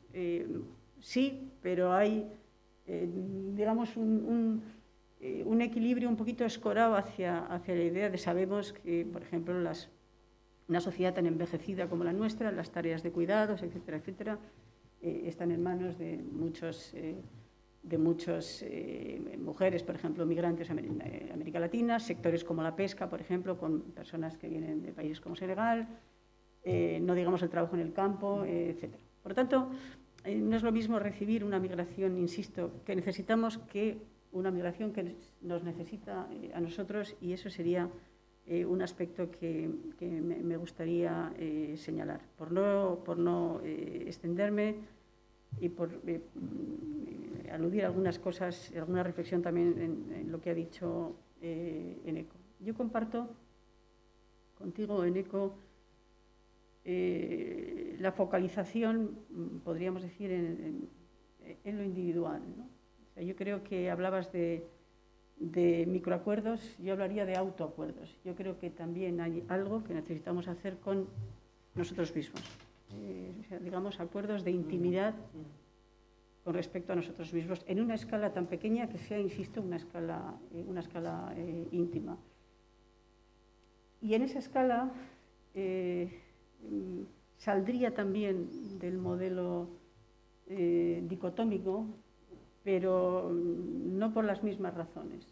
Yo creo que siempre hay una dicotomía, que es esencialmente un debate moral. Y ese es un dialogismo íntimo, como dice Harold Bloom, una guerra civil de nuestra mente consigo misma, que creo que en Euskadi no podemos eludir. No le llamemos dicotomía, pero sí hay una raya entre lo que, de acuerdo con un imperativo moral, se hace y lo que no se hace. Y yo creo que no es lo mismo estar de un lado de la raya que del otro lado. Y en ese sentido no creo que hay que, efectivamente, a lo mejor es ya resolver de otra manera ciertas dicotomías, sobre todo que están tal vez muy formateadas y necesitamos nuevas aproximaciones, pero no eludir esencialmente el debate, que es un debate, insisto, ya un debate moral. En relación con la tutela institucional, yo creo que también hay que tener en cuenta el progresivo descrédito que las instituciones, en general la clase política, tiene frente a la ciudadanía. Por lo tanto, confío más en iniciativas que salgan de abajo arriba que aquellas que vengan tuteladas de arriba abajo, porque, insisto, el desafecto en este momento es, con respecto a eso, muy importante. Y por terminar, mencionabas la base de la convivencia. Podemos entender, convivir, a mí me gusta más el término que utilizan los franceses, de vivir juntos, vivir juntas, pero yo lo diría de una manera muy simple, ¿no? Hemos construido nuestras democracias sobre la idea de los derechos humanos. Yo creo que es urgente que hagamos una declaración de deberes humanos y que le demos la misma posición en el centro de las comunidades humanas, ¿no? O sea, yo creo que hay un desequilibrio en mucha gente y también en las nuevas generaciones entre la reivindicación de los derechos humanos y esa especie de pérdida de lo que son los deberes humanos. Insistiría en eso.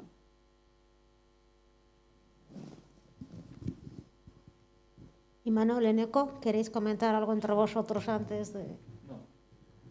Bueno. De hecho, le he dado un balón a Eneco para que no cuente. La clase obrera en España no vota algo.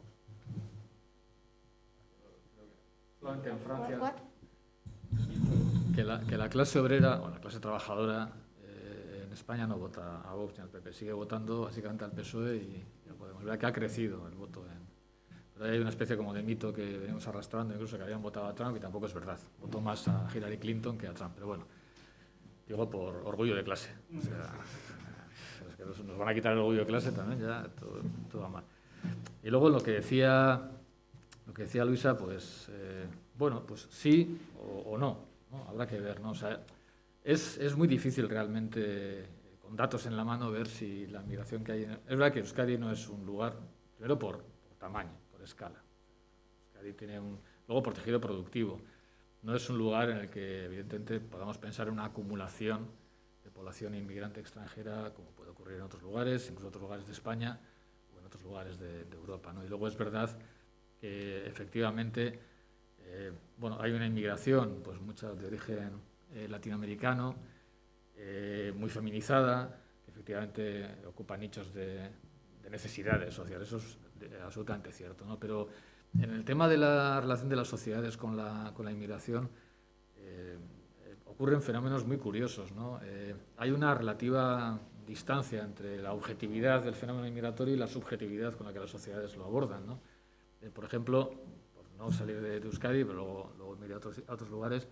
En Euskadi, cuando se nos pregunta cuánta población inmigrante pensamos que hay, de media pensamos que hay, hasta hace poco pensamos que había 4 veces más de los que había, ¿no? O sea, sobredimensionamos, ¿no? O sea, realmente nuestras relaciones con la inmigración a veces tienen menos que ver con la objetividad del fenómeno inmigratorio, con la composición, con tal, que con los imaginarios, ¿no? Los marcos son muy importantes. Y luego, pues incluso en lugares donde por ejemplo, donde más rechazo hay en este momento la inmigración, en los los antiguos países del este es los que tienen las tasas más pequeñas de inmigración, y sobre todo de la inmigración más diferente de la europea, ¿no? O sea que, bueno, es verdad lo que dice. Yo por eso lo único que decía es que estemos atentas, no nos quedemos tranquilas con que tenemos un notable en diversidad, sino que igual tiene que ver con el momento que estamos viviendo, ¿no? Pero sí me parece que es muy relevante que en Euskadi desde hace mucho tiempo, y por eso es el aprendizaje que yo quería poner encima de la mesa, pues se impulsó institucionalmente ese gran acuerdo. Es un diálogo, una conversación al final sobre el tema de la diversidad. La idea era que vamos a tener que discutir mucho sobre diversidad ligada a las migraciones, pero que lo tenemos que hacer dentro de un terreno de juego, ¿no? Hay líneas rojas que no deberíamos nunca superar, y desde las líneas rojas para adentro podemos discutir muchas cosas, podemos discutir mucho el cómo de la inmigración, cómo actuamos, pero no el qué. Esas personas vienen aquí y una vez que están aquí tienen que formar parte de nosotros. Yo eso sí quiero ponerlo en valor, pero efectivamente, bueno, me quedo con lo que decía Luisa, de que no podemos autocomplacencias ninguna en nada, porque, como digo, se decía siempre que España estaba vacunada, incluso hay un sesudo estudio del Real Instituto Elcano al respecto, la excepción española, que ha sido de los más citados en la academia en los últimos años, y a los pocos años pues dijimos de excepción un poco menos. Tenemos a Vox, que es la tercera fuerza y está gobernando en muchos lugares, ¿no? O sea que hay complacencia ninguna, eso ciertamente es importante que tengamos. Carlos.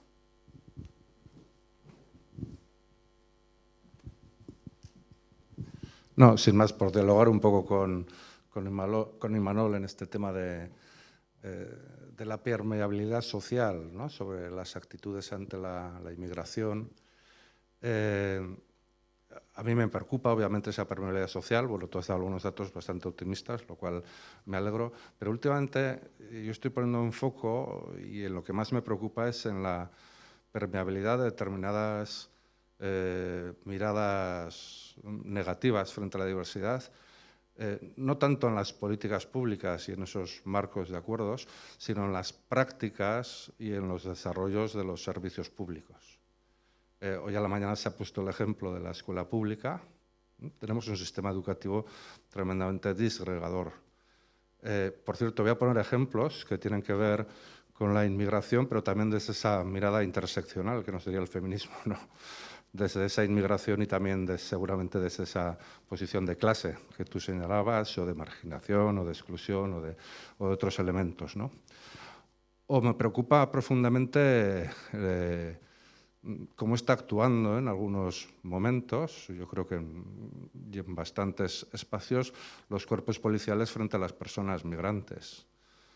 O me preocupa especialmente cómo se están haciendo las políticas de renta de garantía de ingresos, no tanto cómo se están haciendo las políticas, sino cómo se están aplicando en las oficinas de Lanbide la recepción de las personas migrantes, también de otro tipo de personas pobres, a la hora de poder acceder a ese tipo de ayudas, ¿no?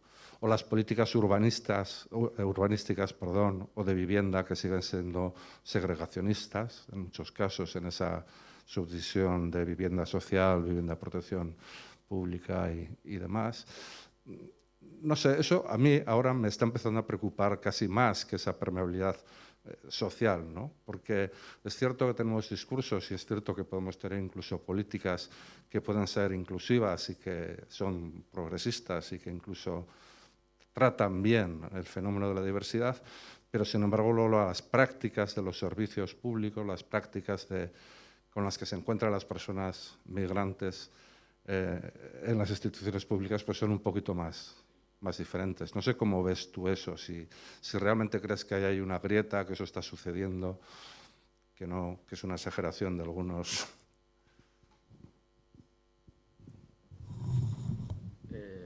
Sí, lo que queremos discutir sobre eso no vamos a discutir, claro que eso está ocurriendo, además lo sabes perfectamente y lo sabemos hace mucho tiempo, ¿no? Y es cierto, porque evidentemente pues, una cosa es eso, la deseabilidad social y lo que expresa la ciudadanía, las ciudades de media cuando le preguntan, y otra cosa es luego cómo todo eso se va implementando, ¿no? Y efectivamente pues tenemos que atender, o sea, y es muy importante, cuando participé, cuando conversé con las personas de Ikuspegi que habían hecho este estudio, les decía, ¿no?, que hacía falta una triangulación metodológica muy potente que nos permitiera contrastar los datos de la encuesta con las realidades vividas y percibidas, sobre todo por los grandes radares sociales de esta sociedad, que son las personas que están en aquellos lugares que son pocos relativamente en Euskadi. En Euskadi hay algunos lugares donde se acumulan situaciones de conflicto potencial, ¿no? Porque se acumulan vulnerabilidades, se acumulan fragilidades sociales, se acumulan injusticias, se acumulan trayectorias, pues eso, de mal urbanismo, de poco empleo, etcétera, y ahí pueden surgir al final muchas tensiones, ¿no? Y eso falta, evidentemente, y de hecho, aunque hay iniciativas, que se agentes antirrumores y tal, nos sigue faltando realmente el fomentar ese tipo. Hay mucha gente que estáis en ello, pero nos sigue faltando fomentar ese tipo de análisis, no tanto académico, estadístico, como vivencial y experiencial, ¿no? Y luego, evidentemente, pues las administraciones pues tienen sus lógicas, ¿no? Y incorporar lógicas de inclusión a instituciones que funcionan desde la normalización, formalización y sobre todo que son organizaciones de baja confianza, donde pues, la experiencia que tiene cualquiera que acuda a este tipo de instituciones, pues de empleos, de RGIs, de Lanbide y tal y cual, pues es una experiencia de humillación. Decía Abisai Margalit que una sociedad decente es aquella en la que las instituciones no humillan a sus miembros, y ciertamente son organizaciones de baja confianza, sobre todo de control, ¿no?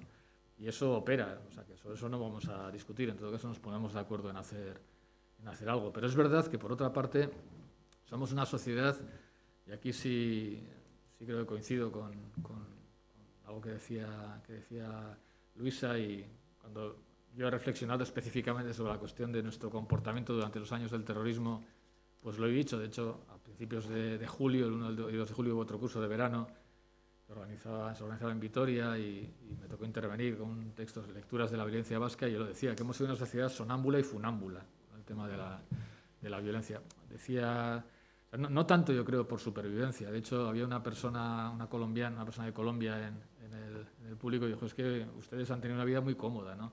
Cuando hemos mirado para otro lado no ha sido tanto por supervivencia, que eso es absolutamente comprensible, sino simplemente para llegar pronto a las rebajas o para ir a tomar unos potes, ¿no?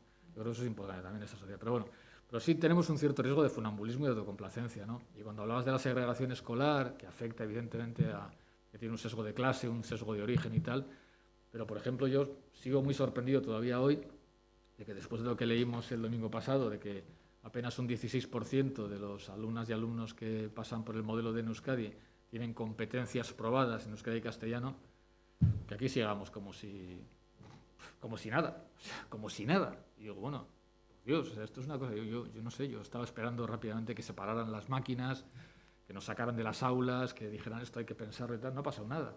Pues claro, si no pasa nada con esto, que afecta a montones de personas en la sociedad, pues con lo otro.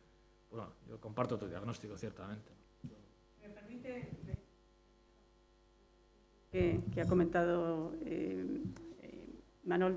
Tenía que ver con lo que yo decía al principio. Esos últimos datos de educación indicaban, porque el debate se ha un poco centrado en el tema de la euskaldunización, pero yo creo que había que mirar a lo que había que mirar, y es que estaban recibiendo contenidos educativos en una lengua que no entienden, y por lo tanto me pregunto cómo será la calidad de lo que han estado recibiendo durante tantos años. Pero al hilo de lo que usted decía, también me gustaría compartir una reflexión que es una preocupación en relación con también la percepción social y lo que usted hablaba de la manera de abordar también institucionalmente eso, ¿no?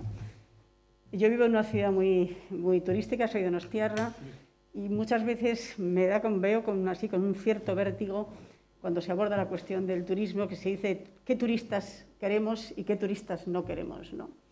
Los turistas mochileros, por decirlo simple, ¿no? En fin, hay una especie de... Así, sin ningún tipo de pudor, se habla de esas cosas. Bueno, pues siento llevarla al terreno migratorio, pero también tengo la impresión de que hay una jerarquización de migrantes. Por lo tanto, hay migrantes que sí, inmigrantes que no. Y además eso se localiza en zonas geográficas muy concretas, en franjas de edad muy concretas, en cuestiones de género también con repercusiones muy importantes, porque la mayoría, por ejemplo, son varones. Quiero decir que yo creo que cuando hablamos de migración tenemos que hablar dentro de nuestro propio país de distintas migraciones, distintos tratamientos, distintas percepciones, incluso chavales que una vez cumplida la mayoría de edad ya ni siquiera están en un sistema educativo que les segrega, no están en ninguna parte. Entonces, yo en ese sentido creo que también a la hora de medir esas cosas tenemos que orientar muy bien la mirada y sobre todo dirigirnos con decisión a los puntos que sabemos que son pues los más terribles, ¿no? y los que además están destinados a comprometer más nuestro vivir juntos, ¿no? Bueno, yo la verdad es que se me ocurrirían muchas cosas, no sé si ninguna merece la pena y sobre todo no quisiera extenderme, pero había una cuestión que me ha venido un poco a la mañana y ahora también, ¿no? Cuando hablamos de esta capacidad de tolerancia, ¿no? Que no digo que ninguno de los que habéis intervenido lo hayáis dicho, pero que al final queda un poco como, ¿no? Nosotros, los vascos y las vascas, frente a los otros, digo, es que no sé quiénes somos, ¿no? O sea, con eso quiero decir que me da la impresión, tengo la sensación de que así como creo que hay una riqueza importante, o por lo menos una potencialidad, una fuerza importante en nuestra sociedad, en cuanto a un tejido muy consolidado en el campo de la cultura, del deporte, sobre todo el tercer sector social y tal, ¿no? Pero que esa potencialidad está en este momento amenazada porque le falta esto que decías tú al principio, Luisa, esa desertificación. Hemos caído de alguna manera también en no aceptar el debate como una forma de fortalecer la red, ¿no? Entonces vivimos, iba a decir casi como identidades muy pequeñas, muy concretas, ¿no? Yo a veces digo, me asusto, ¿no? Pero cuando se quiere proponer, ¿no?, romper esa línea que da miedo, porque dice, oye, que a lo mejor nos descubrimos quiénes somos. Bueno, es que eso es lo que hay que hacer, ¿no? Como lo que tú planteabas, ¿no?, Imanol, ¿no?, de que al final necesitamos una profunda convicción cívica, ¿no? Pero la profunda convicción cívica para mí no es tanto tener un catálogo de realidades, sino una serie de procesos en marcha, ¿no?, que serían de aceptar, ¿no?, que somos más fuertes cuanto más debatamos, pero no por un debate etéreo, sin fin, sino porque somos capaces de seguir adelante. Y en eso, perdón, que no quisiera hilar más cosas, ¿no?, pero lo que tú decías también, Luisa, ¿no?, es que, ya sé que es una metáfora de eterno ciclo, pero es que en este momento, si realmente estamos hablando, ¿no?, de una crisis profunda, ¿no?, de un cambio civilizatorio, como le queramos llamar, ¿no?, es cuando más hay que creer en que la capacidad de descubrir lo nuevo está en nosotros y en nosotras, o no hay. Y la única forma de descubrir lo nuevo es hablando con el otro, lo que decía Hannah Arendt, ¿no? Solamente vamos a saber quiénes somos, ¿no?, en un discurso público y político. Bueno, que no quiero hacerme el rollo, pero yo diría, para mí sí, hoy haría un diagnóstico en el sentido de que necesitaríamos tener que fortalecer, ¿no?, esa dimensión. Por ejemplo, hemos tenido una pequeña experiencia interesante, ¿no?, en Urdaibai, ¿no?, que hemos tenido talleres con gente significativa de diferentes iniciativas alternativas, ¿no?, y que un poco la sorpresa ha sido que se conocían muy poco entre sí. O sea, es decir, que estamos viviendo, ¿no?, una experiencia muy poco consecuente con los requerimientos que tiene precisamente el descubrimiento o la construcción de alternativas para este mundo nuevo y distinto. Eso lo vamos a poder hacer desde esa referencia. Bueno, eso es lo que quería destacar, ¿no?, que me parece que y no caer en la trampa de querer buscar también demasiadas como soluciones demasiado específicas. Vamos a solucionar por aquí este tema de educación, por aquí este tema. No, hay que cambiar una convicción profunda de qué es realmente lo que se necesita hoy para decir que tenemos una convicción cívica que nos va a permitir tener una visión distinta respecto. Porque aquí, yo no sé si es problema de edad, pero yo después de muchos años de vida me estoy dando cuenta que hay gente mala. Yo hasta ahora más o menos pensaba que no, que eran todos salvables. Tengo mis dudas, ¿no? Y si, en todo caso no digo que les tenemos que condenar, pero jugamos demasiado sin saber las dificultades que es, ¿no?, tratar con gente distinta. Y con eso termino, ¿no? Creo que, por ejemplo, una palabra clave en esta dimensión del descubrimiento o de la revitalización de una convicción cívica es la palabra de la necesidad estratégica de la persuasión. la persuasión como una categoría básica para poder iniciar un debate que merezca la pena. Si no, pues estamos muertos.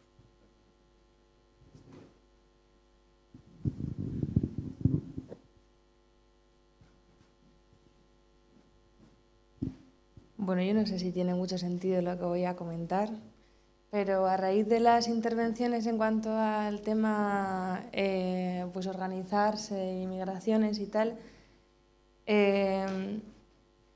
pues la verdad que me gustaría compartir que si bien estamos viendo eso en Urdaibai, que las iniciativas pues no se conocen entre sí o quizá no hay una articulación con una mirada de comarca o tal, tengo que decir que por mi propia experiencia en el activismo pues, antirracista o de la interculturalidad y tal, que en los últimos 2 años estoy sorprendida muy positivamente, además, o sea, aunque estemos cansadas, ¿no? Pero de que realmente yo veo que en la juventud, y no sé muy bien en qué años abarca el ser joven, pero que ha existido un debate muy crispado entre los movimientos sociales, mixtos, no mixtos, la racialización, no racialización, y que a pesar de que hemos tenido unos momentos muy tensos, estamos en unos momentos donde esos debates se han dado. Esos debates que se echan de menos en otros aspectos, hemos tenido esos debates, nos hemos cansado mucho, pero se están dando unos nuevos puertos que yo personalmente no me esperaba y que estoy muy contenta de descubrir, ¿no? Y también quería traer a la mesa que estamos hablando mucho de migración y de, por ejemplo, las reacciones de Lanbide, pero he de decir que mucha gente que está a mi alrededor son la mal llamada segunda generación migrante, no son migrantes, entonces no es ninguna segunda generación migrante, simplemente son jóvenes racializados que están bajo ese imaginario social aporófobo que relaciona la inmigración con la pobreza y que va a Lanbide y lo único que le proponen es un curso de peluquería. Entonces también, o sea, entiendo la perspectiva de inmigración, pero también creo que es importante que tengamos una perspectiva de cambio generacional y de que entendamos que ya es una sociedad diversa y que por lo tanto, o sea, antes a la mañana se decía, ¿no?, que la curva de la población pues, se está sosteniendo básicamente por los hijos de las personas migrantes, ¿no? Entonces, esta realidad creo que es una realidad de la que se habla de refilón, pero que también está creando mucho odio y mucha rabia. ¿Por qué? Porque se está heredando todo ese imaginario que se ha construido sobre la población migrante. Y es un imaginario del que no se siente una relacionada, ¿no? O sea, lo digo un poco por mis compañeras de asamblea, ¿no? Y me parece también interesante abarcarlo cuando estamos hablando de temas de inclusión, de que no naturalicemos un color con una realidad socioeconómica. Y me ha parecido como que aquí ha quedado un poquito quizá difuso eso, ¿no? Y respecto a las instituciones me parece muy importante que eso, ¿no? El tema de cómo tratan las instituciones a las personas me parece muy representante, de hecho, cuando hablamos de estas cosas. Y bueno, pues eso, una cosa, una crítica, pero una parte también buena es eso, ¿no? Cómo esos debates en algunos aspectos sí se están dando y sinceramente nos están llevando a puertos que yo no me esperaba y pues tengo que decir que normalmente no lo soy mucho, pero que también soy optimista en ese aspecto. Bueno, porque viene un poco al hilo. Luego hay una cosa un poquito más concreta para Imanol. Pero bueno, la idea era esa, ¿no? Lo planteaba también Luisa, ¿no? Esa desconfianza que hay desde lo social hacia lo político, hacia lo que hacen las administraciones y tal, ¿no? Y por unirlo un poco con lo que decía Imanol de los pactos o de la pena que le ha dado el fracaso del pacto de inmigración, ¿no? Y bueno, y es lo que ha salido, ¿no? Lo que también Alfonso ha mencionado de esta posición de no aceptar el debate como algo que nos puede fortalecer, que no es solo propio de las administraciones, igual a veces también es parte de la sociedad civil organizada que también hace posición y no quiere aceptar algunos debates con las administraciones, o sea, digo, también partiendo de por ahí. Pero hay, y también uniéndolo con lo que ha dicho Sara, ¿no? Pues tenemos que triangular un poco más, ¿no? Porque al final, si estos pactos no salen, el pacto, ya no digo el que ha mencionado Eneco de la convivencia democrática, o los pactos que hemos intentado en estos años, ¿no? Por la convivencia democrática, o el pacto de la educación o el pacto de la inmigración, ¿no? Entonces, ¿por qué no salen estos pactos? Pues estos pactos seguramente, pues por lo que decía Luisa, ¿no? Porque esa desconfianza entre lo social y lo institucional, político, vamos a decir, pues no está... O sea, digo que una de las claves igual está por ahí, ¿no? Bueno, no me quería enrollar, pero bueno, ahí en lo educativo lo vimos. O sea, cuando las familias de la pública queríamos que entrara en la discusión del nuevo pacto de educación, que era la base para la futura ley vasca de educación, pedíamos que se incluyera la mesa de la segregación, del tema de o llamémoslo como queramos, lo podemos poner en positivo, de la inclusión. Pero no, entonces pues ese pacto ya está abocado a fracasar, ¿no? Y con la inmigración, nosotros estuvimos en el debate dentro de Onguietorri y tal. Yo creo que pasó un poco lo mismo. Yo sé el esfuerzo que se hizo por mucha gente por esa concepción de pacto, pero como también ha explicado Carlos, claro, si no hay una mínima de prácticas por parte de las instituciones de que eso que dicen en cuanto a valores y objetivos en algunas cosas pequeñas no tiene un reflejo, pues eso genera también mucha desconfianza, ¿no? Entonces, que para poder hacer esos pactos hay que hablar mucho más. Y no hemos hablado lo suficiente, ¿no? Digo, esa sería un poco la idea. Y la pregunta cortita era, cuando has hecho la intervención, Imanol, has dicho que con el tema de la diversidad, donde sí puede haber algunos problemas prácticos es con la diversidad en los barrios. Y yo creo que bueno, no he dado tiempo a explicarlo un poco más, que tiene que ver un poco con esto. Igual tiene más que ver con la articulación, no solo de lo social con lo político, sino también con lo de lo comunitario, ¿no? Y bueno, pues hay un poco tu reflexión sobre eso, tus datos.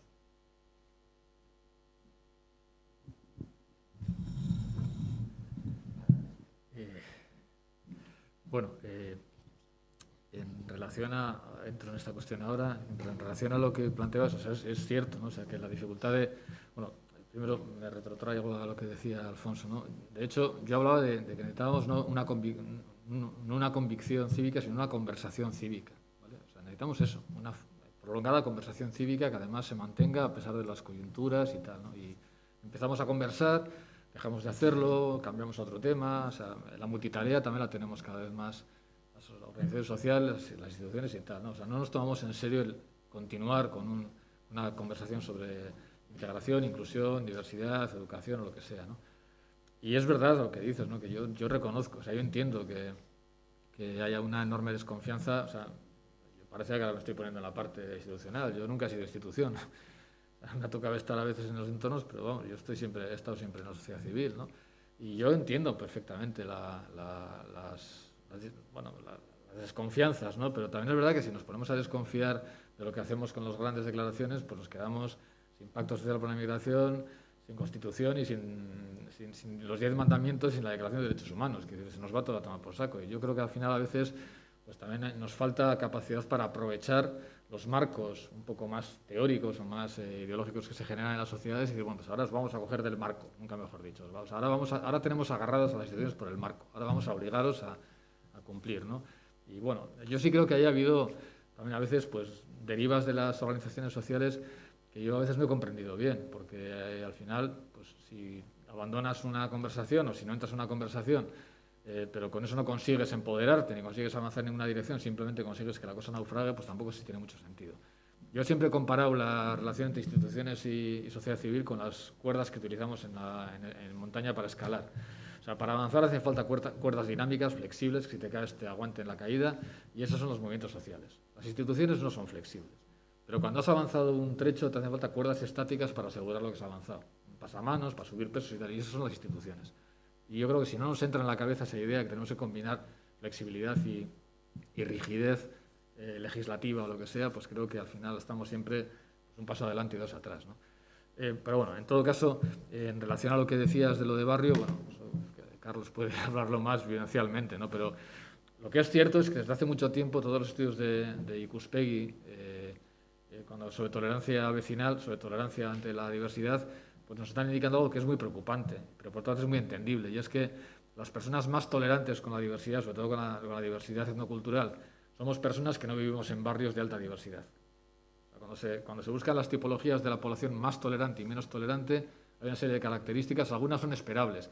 La gente más de izquierdas es más tolerante, la gente más de derecha es menos tolerante, la gente más mayor es menos tolerante, la gente más joven es más tolerante, la gente universitaria es más tolerante, la gente sin estudios es menos tolerante. Bueno, como que nos va encajando un poco en los perfiles, ¿no?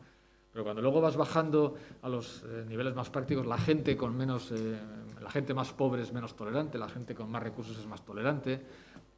Pero es que a mí lo que siempre me está llamando mucho la atención, y se lo insisto siempre cuando estaba Xavier y Pepe en Ikuspegi, y ahora pues a Julia, que está en Ikuspegi, le digo, oye, esto yo creo que merece un trabajo importante, ¿no?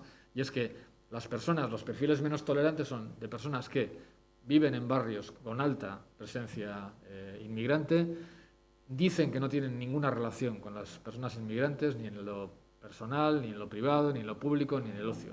Y en cambio, las personas más tolerantes son las personas que viven en barrios sin apenas población inmigrante y dicen que tienen la tira de relación con personas inmigrantes. Esto no lo entiendo. Yo creo que ahí hay una distorsión. Yo creo que las personas más tolerantes vamos y nos vamos. Aterrizamos, estamos un ratillo, vamos a los arroces y luego nos piramos.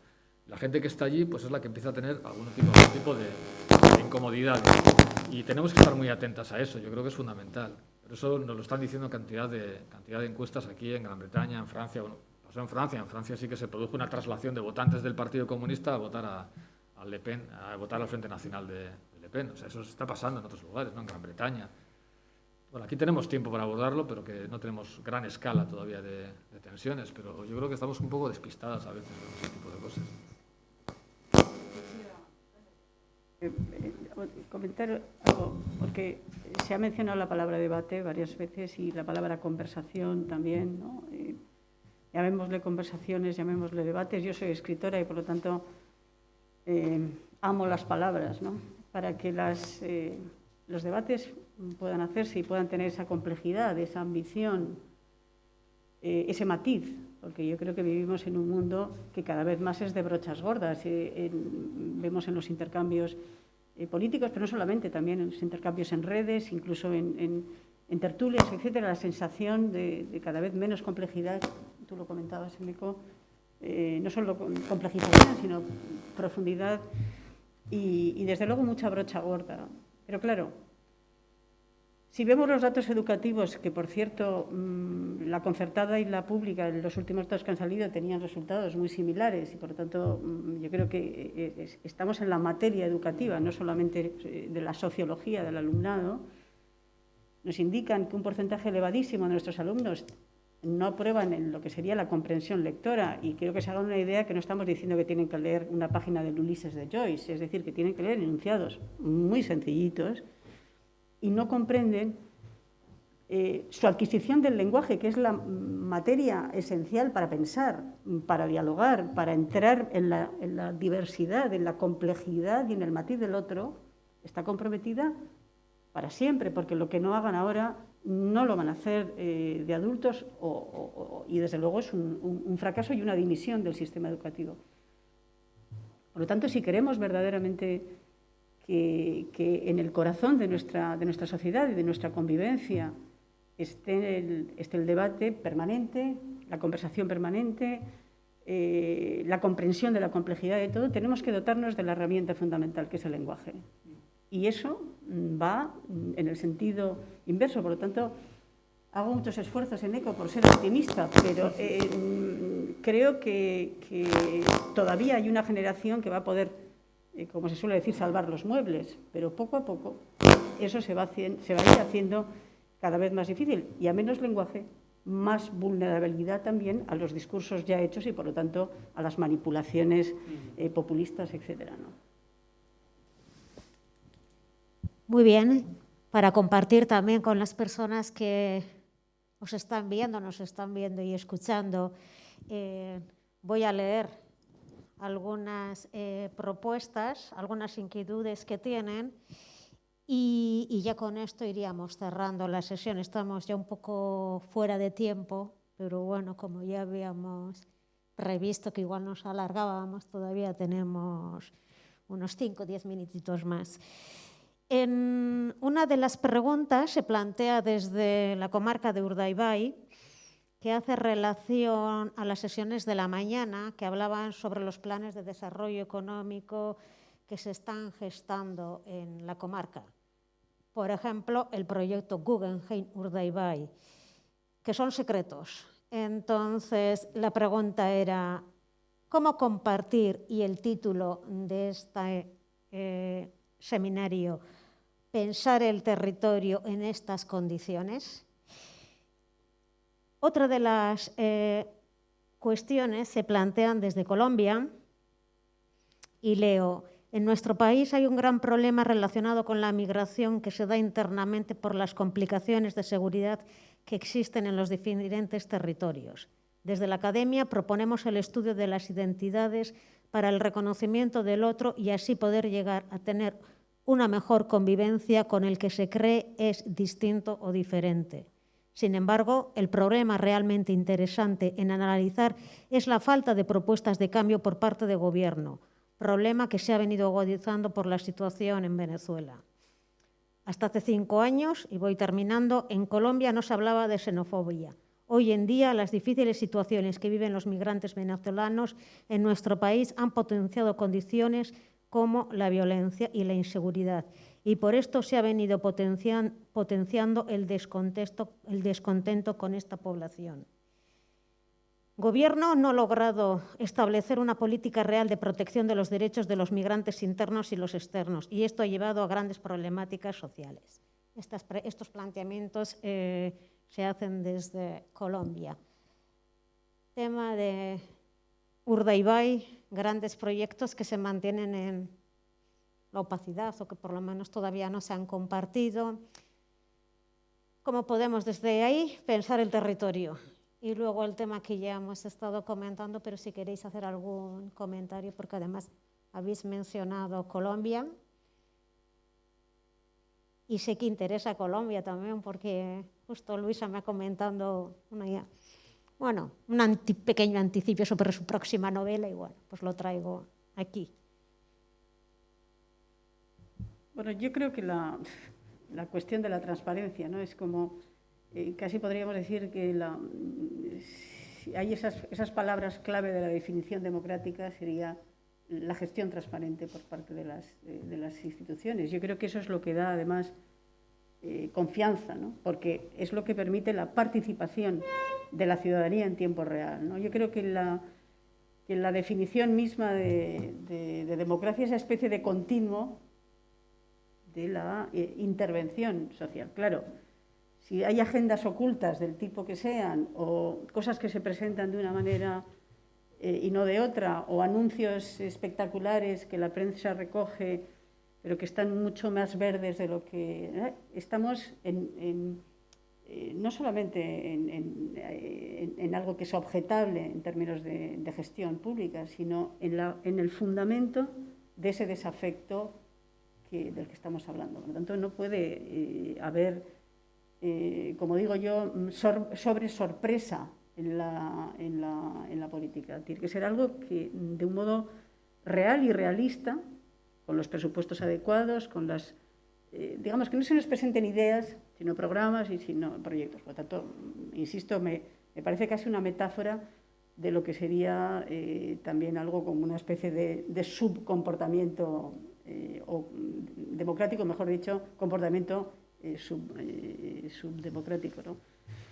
Y en relación con lo de Colombia, dos cosas. Una, lo importante que es que dialoguemos fuera de nosotros mismos. Hay realidades que se han vivido con elementos que son elementos comunes. Yo soy escritora y por lo tanto me importa el factor humano.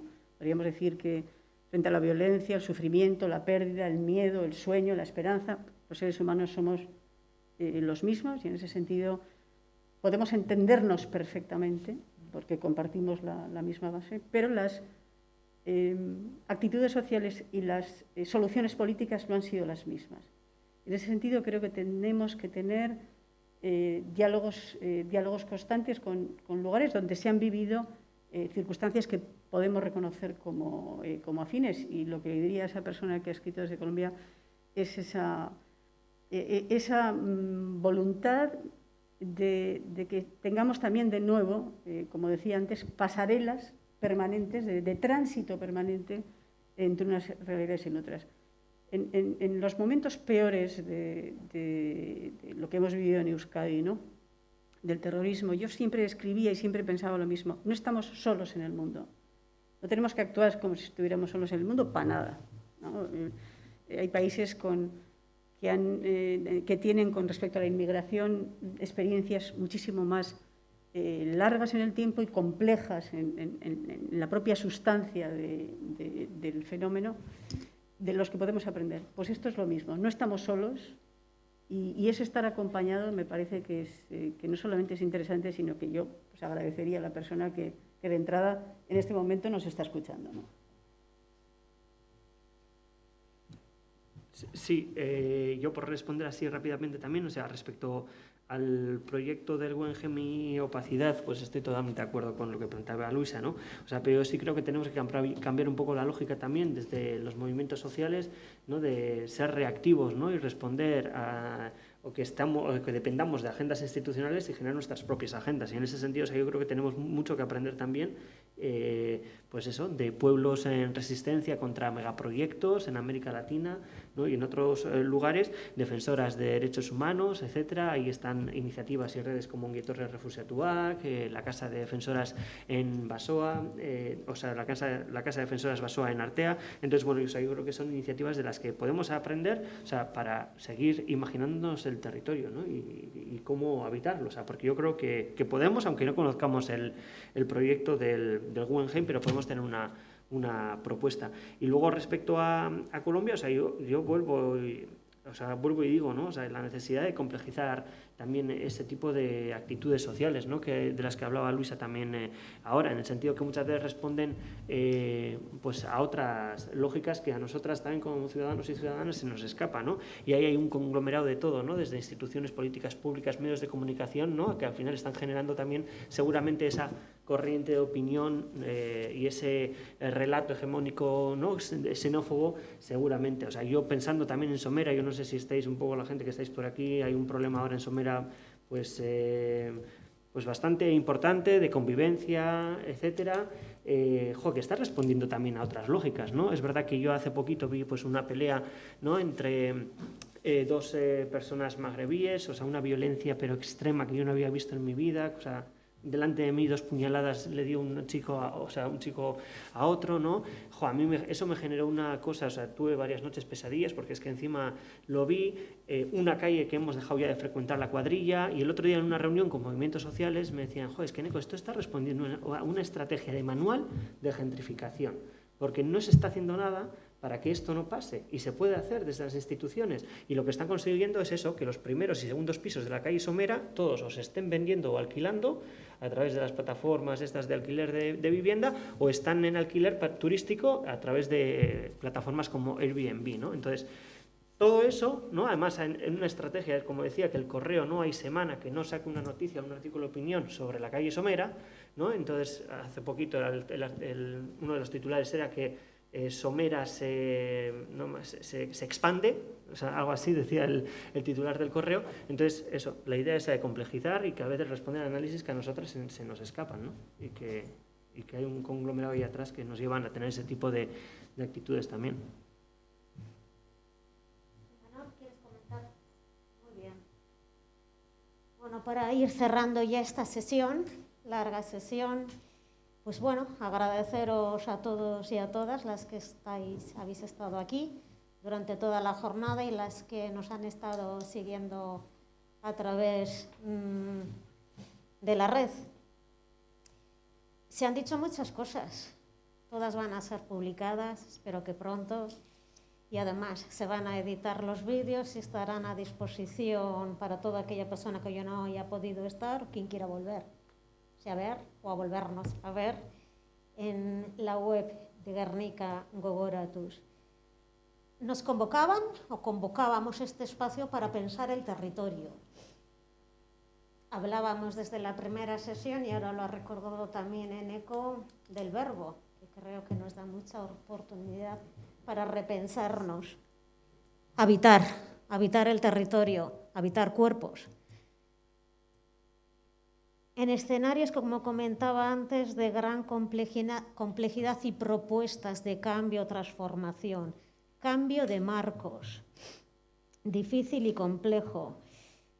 Yo creo que del pensar estos territorios, habitarlos, porque ya los vivimos, también nos han traído otro verbo que es importante, por no decir casi el que permite la vida, que es respirar. Respirar, tomar un respiro, descansar, reflexionar.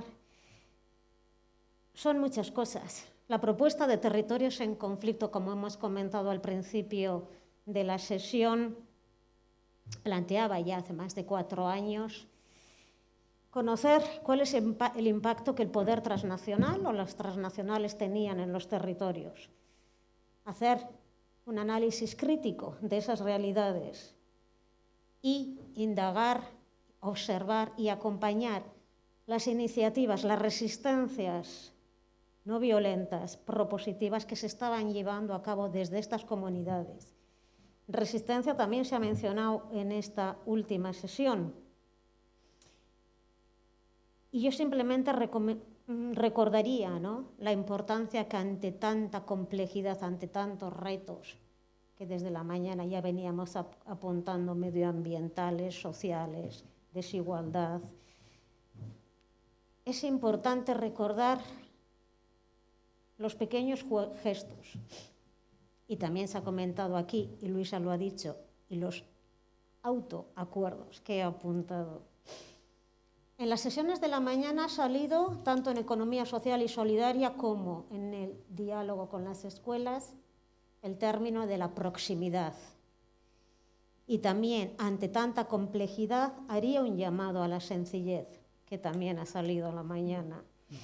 Y sobre todo, para pensar y seguir habitando los territorios que nos configuran como personas, sí que recordaría, y que era a propósito también del proyecto Territorios en Conflicto a la hora de elaborar narrativas de la esperanza, y viniendo además desde Guernica, extraer lo fértil del pasado, estas preciosas palabras de Luisa, para poder construir narrativas de una esperanza, yo diría, que llena de responsabilidad, con matices y con deberes, que además nos comprometen con todas aquellas personas con las que vivimos.